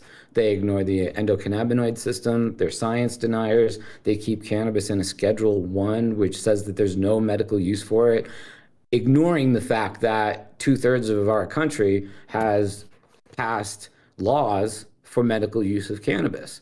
And it's been a tough struggle. And now we're seeing potential relief where they're going to move it from Schedule 1 to Schedule 3. And I see that as a step in the right direction. And the reason that I feel this is an important step is because it's getting the federal government to finally admit that cannabis has medical use. And that's huge because in Schedule 1, they are denying all of our patients' claims. They're denying all of our medical rights, or all of our medical history, all of the science. They're denying the fact that we have an endocannabinoid system. They're denying the fact that we have neurotransmitters called anandamide that goes through our system and goes right into the same CB1 receptor as THC. And when you have THC from a plant, it's a phytocannabinoid. When you have it from your body, it's an endocannabinoid. But at the end of the day, it's just a cannabinoid. And when your body makes it, it's a neurotransmitter. When the plant makes it, it's an illegal drug with no medical use. And that's some bullshit that we've been fighting for a long time. So while I don't think that Schedule 3 is the end all of the struggle, it isn't. It's a step by the government in the right direction when it comes to acknowledging that they are wrong, that they've been wrong for fucking decades now, and they know they're wrong is the bigger thing. And what bothers me is that there are people trying to resist the change, as if staying in Schedule 1 is better than moving to Schedule 3, which is a huge step in the right direction. And while I personally think that cannabis should never have been scheduled in the first place, it should have been grandfathered in, especially with its, millennia of medical use. Realistically, progress has been a very slow process since the Frisbee and 31 years of patiently waiting. And, out of those 31 years, I spent 5 of them in a federal prison cell because after we passed Proposition 215 in California in 1996, I naively thought it made a difference and started growing medical cannabis and got busted. And they denied me the right to present any type of medical necessity defense at trial. They denied me the ability to use the word medical before the word marijuana because they said that term medical marijuana would confuse the jury. So we've been living with some real problems with the federal government for a long time. And right now, with cannabis in the Schedule 1 or Schedule 3, states have the right to act as test beds for democracy because there's one line sentence in the Controlled Substances Act, and it is Section 903 of the CSA. It's one long sentence.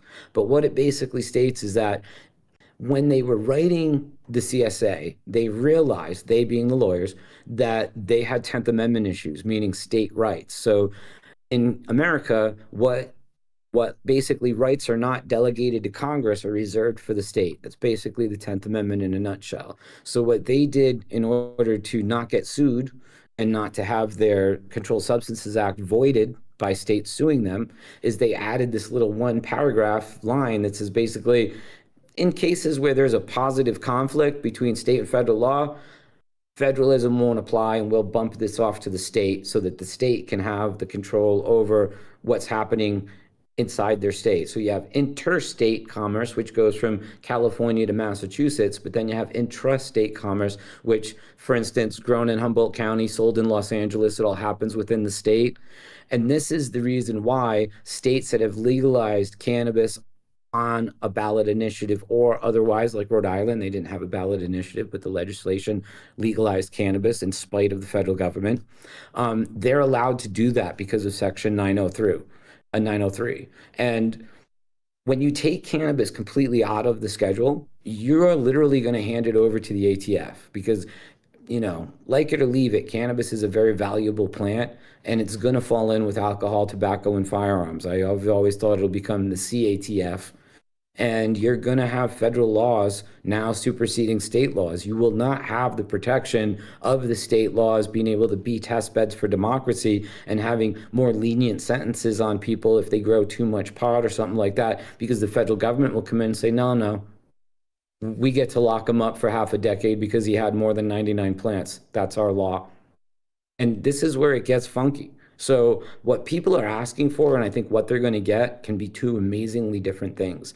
And I'm someone that feels that this fight is far from over, and it's been a very long road to try to get people to change their views on cannabis legislation. Again, hence the Frisbee. And I think that we have to embrace change wherever we get it, and we have to be prepared to continue the fight because our freedom is worth it. And I can respect that. And for someone who's been in the fight for as long as you have, prosecuted, tried, and left and sent to jail, man. And so it's like, I understand and can certainly feel the optimism.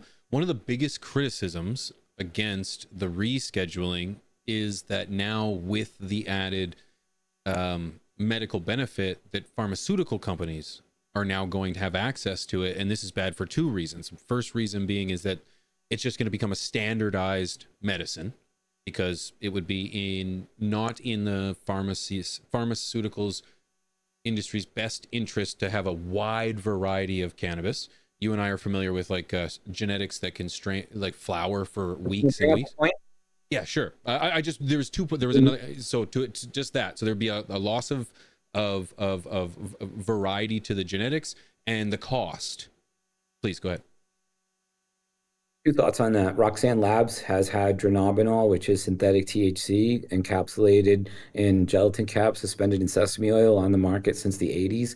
And in July of 1999, right before the 4th of July, so there wouldn't be much news about it, the DEA scheduled it from 2, which was more restrictive, triplicate prescriptions needed, scrutiny on the doctors that prescribed it, to a Schedule 3, which was more like Tylenol and codeine, which is why we call them T3s, because they're in Schedule 3. So Marinol has been available as a Schedule 3 drug for close to 26 years now. So the pharmaceutical companies have had the ability to play with the cannabinoids for a while now, and not much is going to change when you move it from 1 to 3. The state laws are not going to change. There will be more access to research. There's not going to be the denial from the federal government that it's not a medicine, which is what we're facing now when we try to do the research. Because now when we try to research cannabis, they just look at us and go, what do you mean? Schedule 1, it's not a medicine. Stop wasting our time. And that's ridiculous. And I believe that when it moves from Schedule 1 to Schedule 3, it will open up a lot of the pharmaceutical companies. Personally, though, as a kid who had cancer 10 times, dude, Western medicine saved my life. I mean, we can talk shit about all we want about bad doctors and quacks and pharmaceutical pill jockeys, and I basically agree with it, that our health is mainly in our own hands to a large degree. You got to exercise, you got to eat right, it takes effort to be healthy. At the same time, I look forward to the day where, Dr. Lester Grinspoon's dream comes true, where we can just walk into a hospital and get our ECS tested, and then you can say, hey, you're a little low on AEA, Todd. You should use some THC from the plant because your body's not making enough anandamide, and that's why you're not feeling happy when you're sitting in traffic. I said, oh, okay, and this is where I think that it's a really big deal, because when you look at the fact that our endocannabinoid system literally touches on over 98% of all diseases, if not more, it's a really important thing that we figure this out. I mean, it's really important that society isn't so sick anymore, and that we can cure things like depression and, loneliness and stuff. I mean, literally in the pharmacopoeias that I have that are from the 19th century that have cannabis listed in it, it talks about things like, restlessness and loneliness and making people feel just basically good. And for all of us that smoke weed, we get that. We know that's true. You could be, somebody hits your car, you're feeling bad, smoke a joint, like, fuck it, I'll get it fixed, and it's got a way of balancing us. And the reason that it does that is because our bodies make these own chemicals. And now I'm working on a book right now called From Cancer to Cannabis, the essential guide to the endocannabinoid system. And one of the most fascinating parts of my discovery is that essential fatty acids, which are created in the hemp seed, in perfect balance, linoleic and linolenic acids, W6 and W3, are the precursors for things like AEA and our endocannabinoids. So the reason why I think a lot of America, or even Canada, a lot of the world, loves cannabis is because, unfortunately, we're eating a bad diet, and then our bodies cannot convert into the endocannabinoids we need on demand, so that when we discover cannabis, suddenly it's like, holy shit, where were you my whole life? Because it fills in what our bodies should be able to do on their own. And this is also why I believe that in time, cannabinoids will be considered more like vitamins and minerals than a drug, because of the comparison to anandamide, which is two words. Ananda means bliss, and amide means internal, basically. So when the researchers 30 something years ago were trying to name, we're not trying to, but we're naming AEA, anandamide, the neurotransmitter that swims into the CB1 receptor, does the exact same things as THC. They named it internal bliss because they knew what this did. And we all deserve internal bliss, all of us. So I'm not afraid of the pharmaceutical companies getting their hands on it and making us medicines, because, like I said, Dr. Grinspoon used to dream that someday you'd be able to walk in, get tested, and they'd say, oh, you're just deficient in these cannabinoids and these minor cannabinoids, and here you go, and have a nice day. Your body's going to balance itself. And we're not going to get to that point until we move out of Schedule 1, which is straight up science denial, and we move into a place where, like, oh, okay, we get it, it's medicine, and then we can start doing all this research. And then out of that research, I mean, think of all the wonderful things we've learned about cannabis in the last 50 plus years. All that research since the 60s on, synthesizing THC, synthesizing CBD, all that has happened under prohibition. What happens when the chains come off? What happens when the handcuffs break? You know what I mean? And when you look at the potential cannabis has for helping us all, I say embrace change, man. I'm not afraid of it. It's not where I want it to be. It's not where I think it should be in the end, but it's a step away from where it definitely should not be, which is a Schedule 1, no science, no acknowledgement of medical use, even though we're all using it medically. We got to get our heads out of our ass. And this is why I'm not afraid of change. I think it's a good thing. I think we should all keep fighting. I think that we should have our eye on the ball. But at the same time, this community has gotten really used to state policing. We like our neighbors coming in.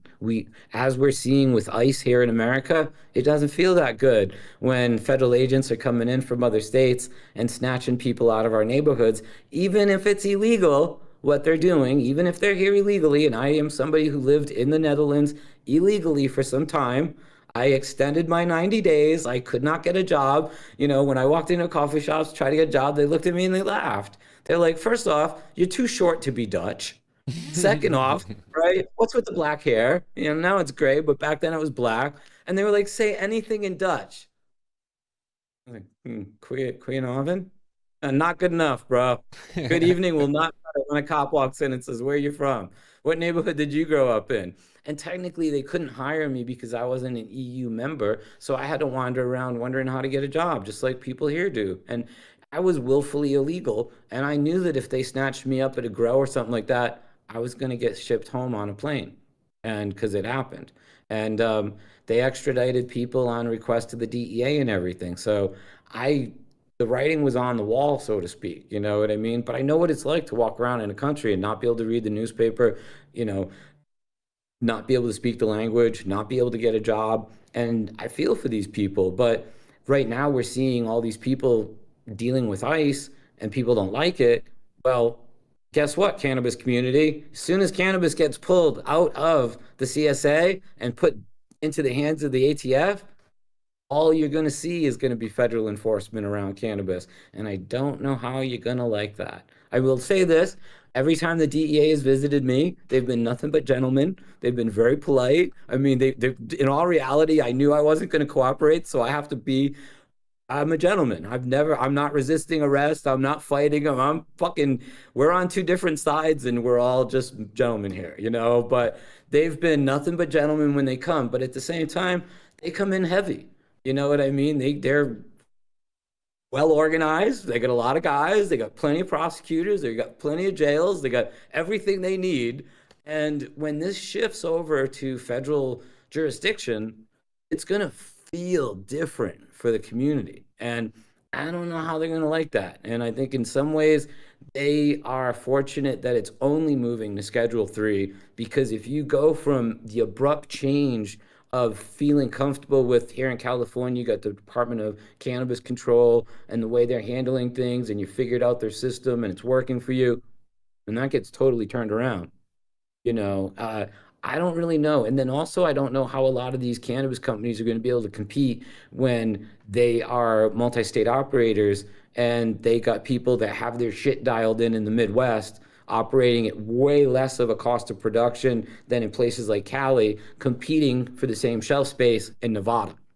And I think we're going to see a huge shrinkage of the companies that are out there, just like we did with alcohol, because guys like Jack Daniels will come along and be able to put together a big company that knows how to make whiskey the way that people like it, and they're able to be consistent, and they're going to dominate the whiskey. Because like, I'm not an alcohol drinker, and I don't know how many varieties of whiskey there are in the world, but I would bet there's not that many, especially not that many that are actually that as popular as JD.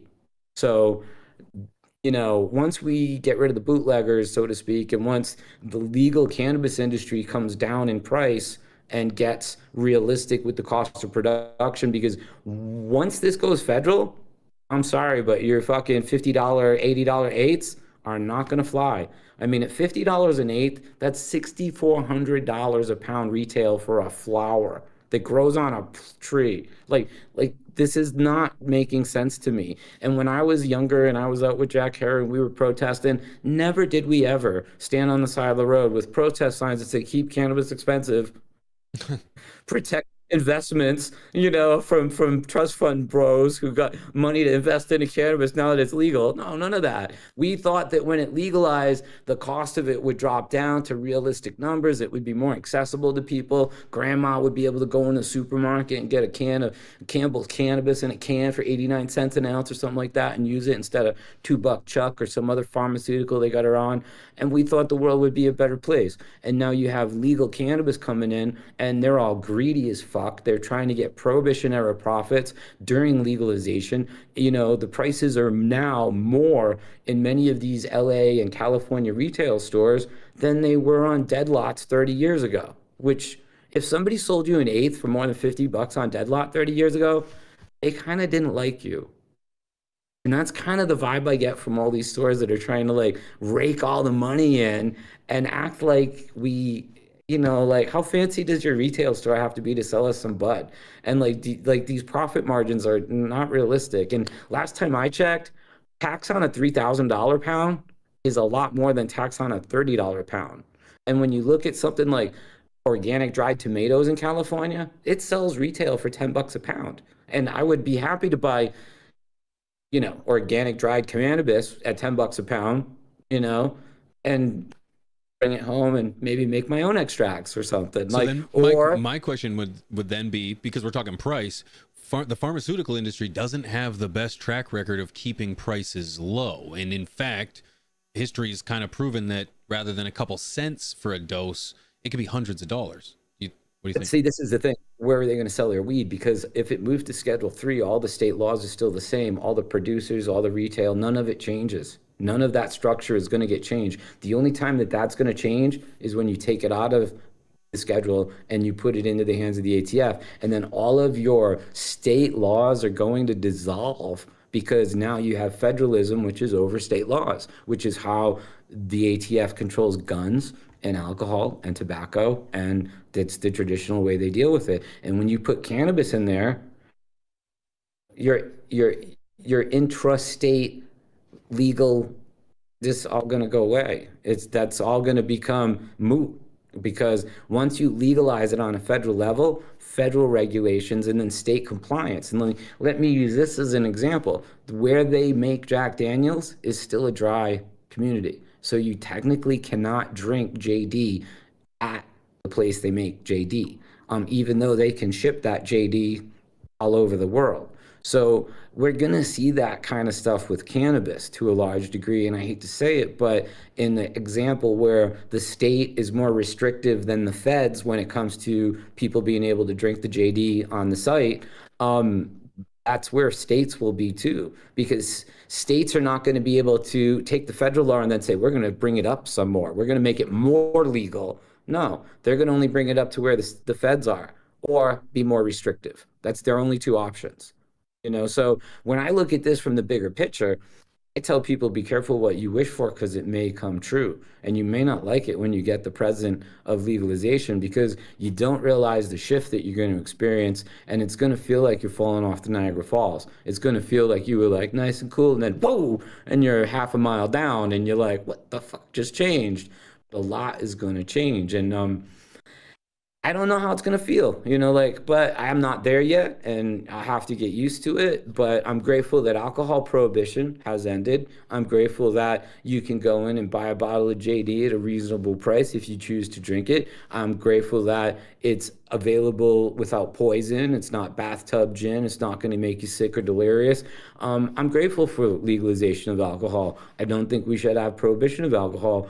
I feel the same way about cannabis. And part of my problems with the legal cannabis market in the States where we have it right now is that the pesticides and the fungicides that they can spray on this shit legally, and none of it has been tested for inhalation via combustion or vaporization by humans. So I think that's fucked. And then, I hate to say it, but I don't even believe in cannabis hypernemesis syndrome because the first thing you got to realize is that where's your control group for chemical sensitivity from the pesticides and the fungicides? And they look at you, go, we don't have one.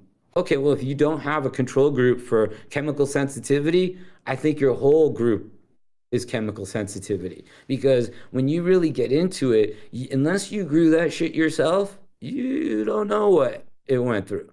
You don't know what it sprayed on. You don't know what happened. And when the Emerald Cup, which was an all organic event, all organic, you could not be part of it if you had, nutrients that were mineral based. There was a point where you couldn't vent. It had to be organic or no game. So everyone that was entering the Emerald Cup was claiming to be organic. And then they tested for the first time in 2014. Half of all of them came back for pesticides and fungicides. So it meant that half of the companies that were out there pretending to be organic weren't. And then, and then when the Emerald Cup had to confront this, they all freaked out and were like, you can't publicize this, you'll shut down our company. So then the next year they said, listen, get your shit tested before you bring it to us, because if you bring us contaminated material, it is going to be put on blast. So please just don't put us in that position. And people were smart enough to get their shit tested and only bring stuff that was clean.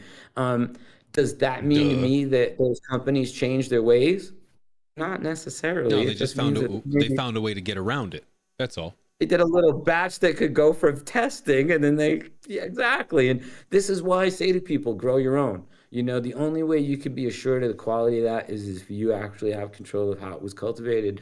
And I think that's a big deal. And, unfortunately, we have a long road ahead of us, because if you really want to talk federal legalization and moving it to the ATF or out of the CSA, you better have a pretty solid plan for home growers, I mean, because some states have home grows, and then we have states like Florida that says no. So I don't really want a place where there's legal producers and retail stores and no clones and no seeds and no home grow. Like that's not my idea of freedom. So You know then, what I mean? I may not grow my own tomatoes or my own apples or my own avocados, but I like all of them. But at the same time, I would like to be able to grow my own apples, my own avocados, and my own shit because I like small batch goodness. So I don't want to give up my rights to grow. And like when we passed Prop 64 here in California, I had a lot of I could use a lot of really rude terms to describe the people that talked about me for basically advocating for change. But the reason I wanted to see Proposition 64 passed is because, first up, all felony cultivation became a misdemeanor. And overnight, all of the felony cultivation cases literally went away. And not only did they go away, everyone who really needed cannabis for medicine was now only facing misdemeanor charges for growing any amount of cannabis that they needed. And overnight, prosecutions stopped for cannabis here. Prosecutions for cannabis cultivation are not happening in California anymore. You cannot find cases on the news. You don't hear your friends saying, yeah, man, I got popped. I mean, we all just watched Glass House get raided by the federal government, and they took 351 illegal workers. and not a single plant. Not a single Not a plant. single plant. Not to be weird, but that would have been if I had gotten busted with Glass House in my Bel Air backyard in '97, I would still be locked up to this day. Yeah. It wouldn't have been 10 or 5 years. It would have been for the rest of my fucking life. And instead, they didn't take down a single plant. They just went and took the workers, which, look, I'm not a fan of Glass House. But at the same time, corporate cannabis, I think, will serve a purpose in helping society heal from the woes of alcohol and tobacco and pharmaceuticals. I think cannabis is going to make society a better world. This is why I've been so passionately advocating for it for so long. At the same time, Glass House is a good example of how the state protected their intrastate activities compared to interstate activities, and they were able to actually continue to produce cannabis, even though South Park spoofed them pretty hard. Yeah. Yeah, that was they good. deserve. They deserve that. Yeah, you sure there might as well be a good spot for MSOs as long as you're employing legal workers. For the record, I also agree with you that I don't believe in CHS, cannabis hypermesis syndrome. I totally believe that it's a fabricated term by people against our plant in order to just gain news clicks. I think it's important to end on this. To see the shift, you make a very valid point about the CATF. You have the ATF, but then becomes the cannabis, alcohol, tobacco, and firearms. And that to me would be as bad because cannabis is not as damaging as alcohol, tobacco, or firearms. And Well, to not put just them as bad, go ahead. Way worse than state laws, because this is where this is where the state laws can be more, like, we'll say, use the word liberal compared to restrictive of federal policy. So you get the community get what it wants, which is, take it out, give it to the ATF. Like I say 1,000 times, I don't know how that's going to feel. I don't think that's going to work. I don't think that's going to work well for people. Right. They got sentencing laws. They're going to be really on top of it. They've got way more resources. It's their job to penalize and to regulate these 4 items. But my question to you would be, aside from the CATF and rescheduling, or maybe it does, what is the ideal situation for Todd McCormick? What would be the perfect answer that checks all the boxes that the government could do? You drop some acid and listen to Strawberry Fields Forever. I want to be what there. Can I say? But in all reality, this is tough because cannabis has for millennia been a very valuable plant. My oldest book in my collection is from 1741, before America was a country and when there was just bears up in Canada. And they talks about cultivating cannabis, and it's really interesting because in that old book, it says basically, so well known is the cultivation of hemp that it would be needless to put it in these pages. And which just blows my mind because so many people were using it back then. It was just such a part of every household that we now don't realize the way that cannabis was all of our fabrics and our ropes and our towels and our paper and our paints and our varnishes. And it played such a big role industrially. That is the main reason why the federal government passed the Tax Act and made it prohibited. They really didn't care about cannabis being used as an adult use item because look at whiskey, look at wine, look at fucking 9mm. They don't care if you put a gun in your head and pull the trigger. They're not going to take those guns away from other people because you might suck on the barrel at some point in your life. That's your problem in their opinion. So why they come along and want to be grandma nanny when it comes to, oh, don't put that joint in your mouth. Smoke this cigarette. Yeah, take these oxys. Hey, play with this 9mm. Wait a minute, here's an AK. They don't care about you. So it really comes down to, it's just about control and regulation. And as long as cannabis is going to be a valuable plant in society, which it will always be, because when you legalize it again, it's going to be traded as a commodity, just like cotton is, just like coal is. It's going to be ropes. It's going to be cellulose. It's so many things on so many levels. I mean, go back to billion-dollar crop in Popular Mechanics back in 1936, and it was talking about back then over 50,000 products can be made from cannabis. Well, nobody knew that better than all of the companies that were trying to put out synthetics and cottons and polymers. And they realized this is our competition. Let's dump money into miscategorizing this and calling it marijuana. Because by doing that, if I reached out to you back in 1936 and said, hey man, they're going to make a plant called Awesome illegal. And you were like, I've never heard of a plant called Awesome. And then you went and looked in every pharmacopoeia, and you looked in every encyclopedia, and you can't find a plant called Awesome. You think Todd's crazy. But then you find out just literally weeks before that the Awesome Tax Act, the Marijuana Tax Act, is really going to prohibit cannabis hemp, and you lose your fucking mind, like many of the people that testified against it did, you know, down to the people who made bird seed. They were like, hey, check it out. If we don't give our birds hemp seed, they don't molt. And if for those of you watching, that means grow their fucking feathers back, okay? So at the time in the 30s, they didn't understand scientifically why it caused the birds to have such a negative reaction when they took away the hemp seed. Fast forward to the 80s and 90s, and we learn about essential fatty acids being in perfect balance in the hemp seed, and hemp seed being a complex digestible protein that has more usable protein than the soy because it's a highly digestible protein. It's called an Edison protein.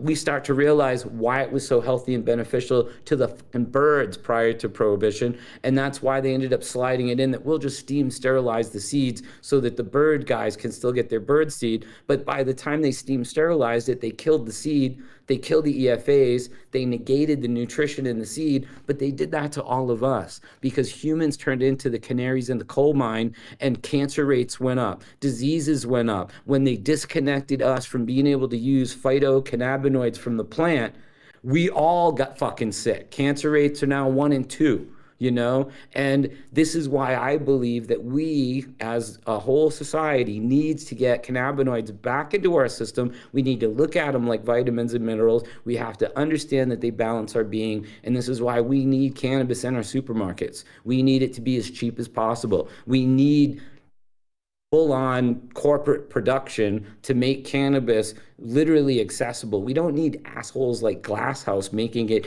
in tons, but keeping it as expensive as possible. We need them actually 2 or 3 times cost of production, turning that over to us so that we can all afford to actually smoke strong or to make edibles or however we choose to use it medically, we'll have access to it. And only when the legal producers lower their price will we have the ability to see, and nothing against my friends that grow weed and sell it, but bootleggers will go away because you can go into the liquor store and buy at a reasonable price. And right now, you're not going to get rid of the bootleggers because you're charging as much for liquor as they're charging out of their backyard. And the shit coming out of their backyard in small batch, high quality is way better than the crap on the shelf.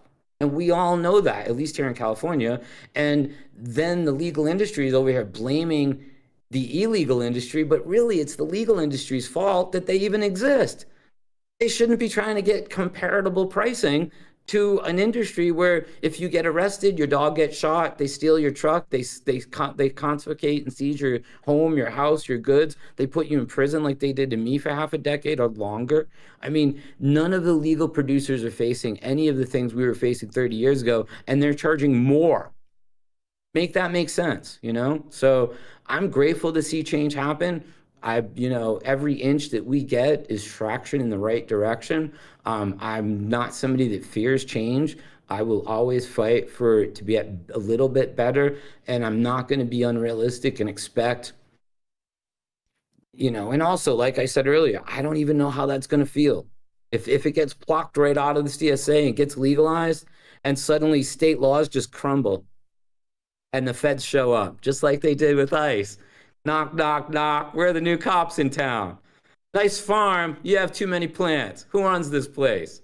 Oh, dude, it could go weird really fast, I mean, Congress and the House, not exactly. I'm not fans, in all reality. They don't have a great track record. No, dude, no. I mean, unless you're gonna, invest like Nancy Pelosi, there's not a whole lot to be followed, I mean, I hate to say it, but I think they're all crooks. I mean, they're all leading us astray. You've got millionaires and billionaires in positions of power, and their interests are obvious. So I don't like any of the politicians. I'm not into the Republicans. I'm not into the Democrats. I look at it and I see right wing, left wing. It's still the same crappy bird. And what's the funny part is it's the same donors sticking money up into both of them and just keeping the whole argument afloat. And I just think that we should all rise above it. I think we should support change at every step of the way. And I think that we should realize that we got to keep fighting. Our freedom's worth it. I've been persistent and I've never given up because freedom ain't free, yo. And you know what? Doing 5 years in prison was worth a lifetime of freedom. And I hope I never have to go to prison again. I hope that we find enlightenment. I'm not someone who breaks the laws. Even when I got busted with 4,000 plants, I didn't have any drugs, any guns, illegal income. I wasn't evading taxes. I wasn't doing anything wrong. I just had a bunch of weed in my backyard because I thought it was legal. And in all reality, if somebody tapped me on the shoulder and could have said, hey, feds are going to come and bust you, I probably would have cut the plants down. I had fucking tons of money in the bank. I was living in a Bel Air mansion. I didn't need to go to prison. I was kind of having fun, But at the same time, I was enjoying being like mad scientist, botanist, running around and learning all the varieties and seeing the differences in them. And people don't believe it, but I had no intention on selling a single one of those plants. I was going to smoke all that shit because I was doing pheno hunts and I was testing through seeds. I mean, I had some clones that people gave me, but 95% of what I was growing was from seed, and they were all batches of different seeds. And if they combusted me in October, I would have had 400 plants, not 4,000, because I would have had 10%, if not less, of what I had, because I would have flowered them, tested them, kept the clones I liked, thrown away the ones I didn't, and consolidated them down. Yeah, that's what I was planning on doing. But they came July 29th and, middle of flowering season and acted like I was going to be, the next Al Capone or some shit, running around with my Tommy gun, shooting people who won't smoke my weed, and it was like, are you fucking crazy? Like, and they have no idea. They had no idea. No. The hardest part was losing my genetics, man. That was a lifetime worth of collecting at that point. And they didn't care. They didn't care. Gone with the wind. Sure, it wound up at the University of Miami being grown by Muhammad Asoli. It bummed me out in a big way in all reality. But I've met Muslim. He's really a nice guy. I mean, this is where the thing gets weird because you got guys like Muhammad Asoli that run the Mississippi Marijuana Project who is doing it for government information and stuff like that. And I met him. I met him multiple times. I like him, actually. He's a pothead. And he's not a smoker. But Dr. Lester Grinspoon made a comment. He said that while cannabis per se is not addictive, learning about it quickly becomes. And you meet people that don't use it, but they are so enthralled in learning about it. And Muhammad Asoli is one of those guys. Like, I could sit there and talk shop with him for hours, and I have. And he was actually called as a witness against me in 1998 when I got busted using Marinol and they said I was using marijuana. And when we walked into the courtroom and he saw me, he's like, Todd. And I was like, Musa. And we start chatting, and my lawyer's like, who's this? And I was like, oh, he runs the Mississippi Project. And we start chatting, and the prosecutor was looking at us like, fuck you all over his face. And then my lawyers and I explained everything, and then Musa looks at me and goes, are you a journalist? Because I first met him when I was in Amsterdam as editor-in-chief of a magazine. I tried to get him to do an interview for me in my magazine because he's running the Mississippi Project. I mean, if you want to talk to the world's preeminent pot grower, let's talk to the guy growing it for the government, you know? So I called him up and we chatted, and that's how we initially met. And then through international cannabis meetings, turned to the ICRS, I met him, and we just got along. And then when we walked in, and he said, are you a journalist? I said, no, I'm the defendant. And he looks at me, he goes, I think I have a conflict of interest. Right? That would be the first thing I assume. Oh, dude, it was a big deal. And then when he was giving testimony, he called me by my first name, and the judge stopped everything. And he was like, did you just refer to the defendant by his first name? He looks at me and goes, yeah. He looks at the judge and goes, yeah, I may have. He goes, do you have a relationship with him outside of these proceedings? He said, yeah, I've known him for a number of years. And he was like, how do you two know each other? He says, oh, through the ICRS. And he goes, for those of us who have not initiated into your acronym, could you tell us what that means? And at the time, they hadn't changed the name from cannabis to cannabinoid. So it was the International Cannabis Research Society. And he's like, would you consider Mr. McCormick one of your peers? And he said, well, he's not associated with the university. That's not what I asked you. Would you consider him one of your peers? He said, well, he's not associated with the university. And the judge got annoyed. He goes, let's pretend he was. He goes, well, then, yeah, absolutely. He was like, we need to take a recess right now. You're too well connected, Todd. You're too well connected. And it was an oopsie. Oh, dude, it gets even funnier. Then we ended up spending $17,500 buying his testing methodology and then getting it crushed in court again. Oh, it was hilarious. Full circle. I love that, Todd. I love that, man. You and I could talk for hours, Todd, and I absolutely appreciate it. Having any conversation with you is an absolute delight, and any excuse to do so is a great excuse for me. Thank you for giving me the opportunity to share your opinion on a topic that's been very hot recently, and I hope that a little insight will go a long way. I know that what you've said here is going to help me mull over my own opinions and kind of challenge myself to determine, you know, I've been heavy against, but you're right. Movement is movement. And when you make reference to things like the proposition, was it 214? 215? 215 was 1996. Proposition 64 was 20 years later in 64. I think that's the one. 64 legalized adult use, and 215 did not legalize anything. And that's why it didn't create the positive conflict, which is, you know, for the people listening, I learned about Section 903 at my lawyer's office after getting out on $500,000 bond posted by Woody Harrelson in 1997. And I asked basically, why am I getting busted by the feds when it's legal in the state? And they said, it's not legal in the state, Todd, because they didn't really legalize anything. It only creates the opportunity to bring up a medical necessity defense in a state court. Right. The federal government still has jurisdiction, and that's why for 20 years during 215 they came in and they worked with the state. There was no sanctuary state or sanctuary city in San Francisco for medical cannabis users like there is for people here illegally, and the state worked with the feds to basically feed people like me right into the federal system as soon as we broke federal law, because the state law didn't protect us at all. So one of the other reasons why I supported 64 is because it created the positive conflict that then put the hands of enforcement into the state and took it away from the feds, which is why we've seen this industry expand in each state uniquely. It makes a lot of sense. I would support it, and I would say embrace the change. Be like a surfer, bro. Just jump on the wave and ride it to the shore and then swim back out for another one, man. Aloha. Love that, dude. Thank you, Todd McCormick, Authentic Genetics. Much love. We'll catch up soon. Cheers, brother.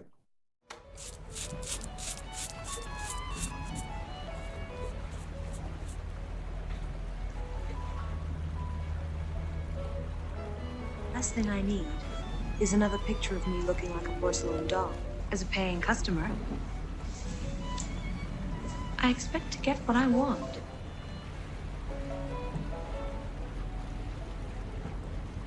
Okay, yeah. Just lie down on the bed, the couch, yeah. And just Put your arm up. Yeah, just like that. Yeah, there we go. And keep your head up. Look at me, Rose. Look at me. Every night Stay still. in my dreams, I see you. I feel you. Saving money. That is how I know. Like your eyes, eh? Go on. Beneficial bacteria. Far across the distance. I'm done. And spaces between us, you have come to show. Order your stash blend today. Ladies and gentlemen, thank you. Thank you for being here for an epic conversation. I want to give a huge shout out to Brendan from In-House Genetics. I want to give a huge shout out to Todd McCorrmick, both of which are in the chat here tonight. Both huge shout outs. I want to thank you boys for sharing your opinions with me and sharing your opinions with the flock, because we heard differing opinions, but I want it to be very clear. Although I don't agree with everything either one of them said, I respect both of these gentlemen. I respect both of these gentlemen's opinions, and the fact that I can disagree means that we're going to have a good conversation. I absolutely love that we have passion from both sides of the argument. There was no hatred, there was no disdain, there was frustration, there was passion, there was a sense of community with both of those gentlemen. And I ask you, what is your thoughts of what both these gentlemen had to say in regards to rescheduling, descheduling, or just moving it off the list altogether? The biggest thing of both these conversations that I took in was that I never really considered what would happen with the cannabis attaching or moving alongside the ATF. That to me doesn't seem like a much better option, and that's something that I didn't even consider as we move it off. And you think, well, what would it be classified as if it wasn't on the list? What would it be? It should be nothing. Let's be honest. It should be just no different than chives. Well, chives don't give you a great healing property. However, it does stand as a category of its own. And I feel that obviously it shouldn't land in the alcohol and tobacco and firearms category, but where else would the government put it, right? So it's a very valid argument, valid arguments on behalf of both of these gentlemen, and I thank them for coming onto the show and sharing it with me. I really, really appreciate it. It was fantastic. Thank you guys for being accepting in the chat too. Shout out to everybody who brought up counterpoints. Shout out to everybody who continued the conversation, because that's what this is all about, and I really appreciate it. The overwhelming love and support is definitely appreciated. So thank you guys for that and the kind comments. Mrs. P, hell of a show. You did a great job. Appreciate you. Thank you. It was a hell of a show. Hell of a show. Good show, Gromies. What a good night. David Wallman. What? With a $5 dono. Ladies and gentlemen, throw some thumbs on that. Thank you for supporting the show like that, man. I appreciate you, man. I love that we have this opportunity to sit down and have these conversations together and talk to some of the greatest minds in our space. That is something to me that I will hold dearly for a very long time. So thank you for supporting in all forms and fashion. David, thank you for that $5. We've got Javier Hassi from High Times Magazine, the editor-in-chief, joining us next week on Tea with P. We're going to sit down and we're going to hash out everything from High Times Magazine, what I would say is a soft approach to activism, and what Javier has to say about that, and his stance, and how he enjoys our plant. That's going to come up next week on Thursday at 9 p.m. Central. You're not going to want to miss this, so make sure you tune in. Big opportunity for the flock, I think, and we're gonna capitalize on it, man. We're gonna capitalize on it. So, ton of love to everybody who's been tuning in, man. So, yeah, we're gonna have Javier next week. Cheers, friends.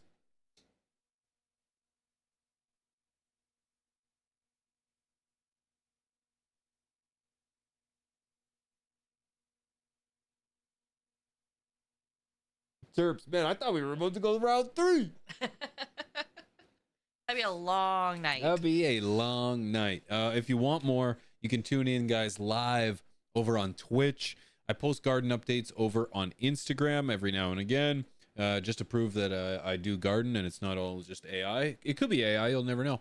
But you can follow and continue the conversation over on X at Pigeons420. I know there was some disagreement to both conversations in the chat while the conversations were happening.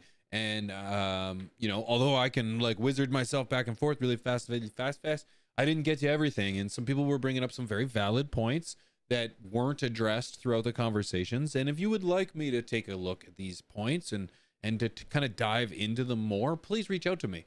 I mean it. I mean it. A lot of people don't believe you can have a conversation over on Twitter. I do. I do. I can really do well at censoring out stupidity and censoring and paying attention to legitimate comments by people who want to have a conversation. So let's continue that conversation. Continue this conversation. If you disagree, if you agree, or you just want to add your insight to anything that you heard tonight from any of the stories, from the Migro to the Soil King to anything in between, whether it's rescheduling or you know, getting called out on the internet, baby, for the things that we do, I want to hear from you. Okay, at Pigeons420 over on X.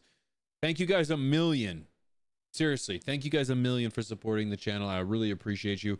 I will see you guys next week. I'll see you over on X tomorrow, or I'll see you over on Twitch tomorrow. We got anything going on during the day tomorrow? Tomorrow? Yeah. Massages.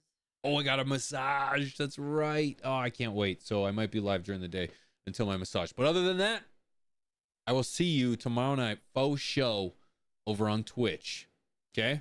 Guys, thank you so much for an incredible show. Huge shout out to Brandon from In-House Genetics, Todd McCorrmick from Authentic Genetics. Absolute blessing. Appreciate I love the fact that I'm able to call these gentlemen friends. I appreciate them coming on the show to share their opinions. Never easy, but always bold. I appreciate you, gentlemen, but I appreciate you, the flock. Thank you for those that chose tonight to get high with the pigeons rather than soaring with the eagles. I appreciate you. Much love. We'll see you next week. Peace.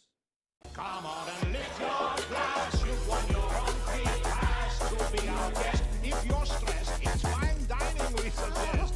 Be our guest, be our guest, be our guest.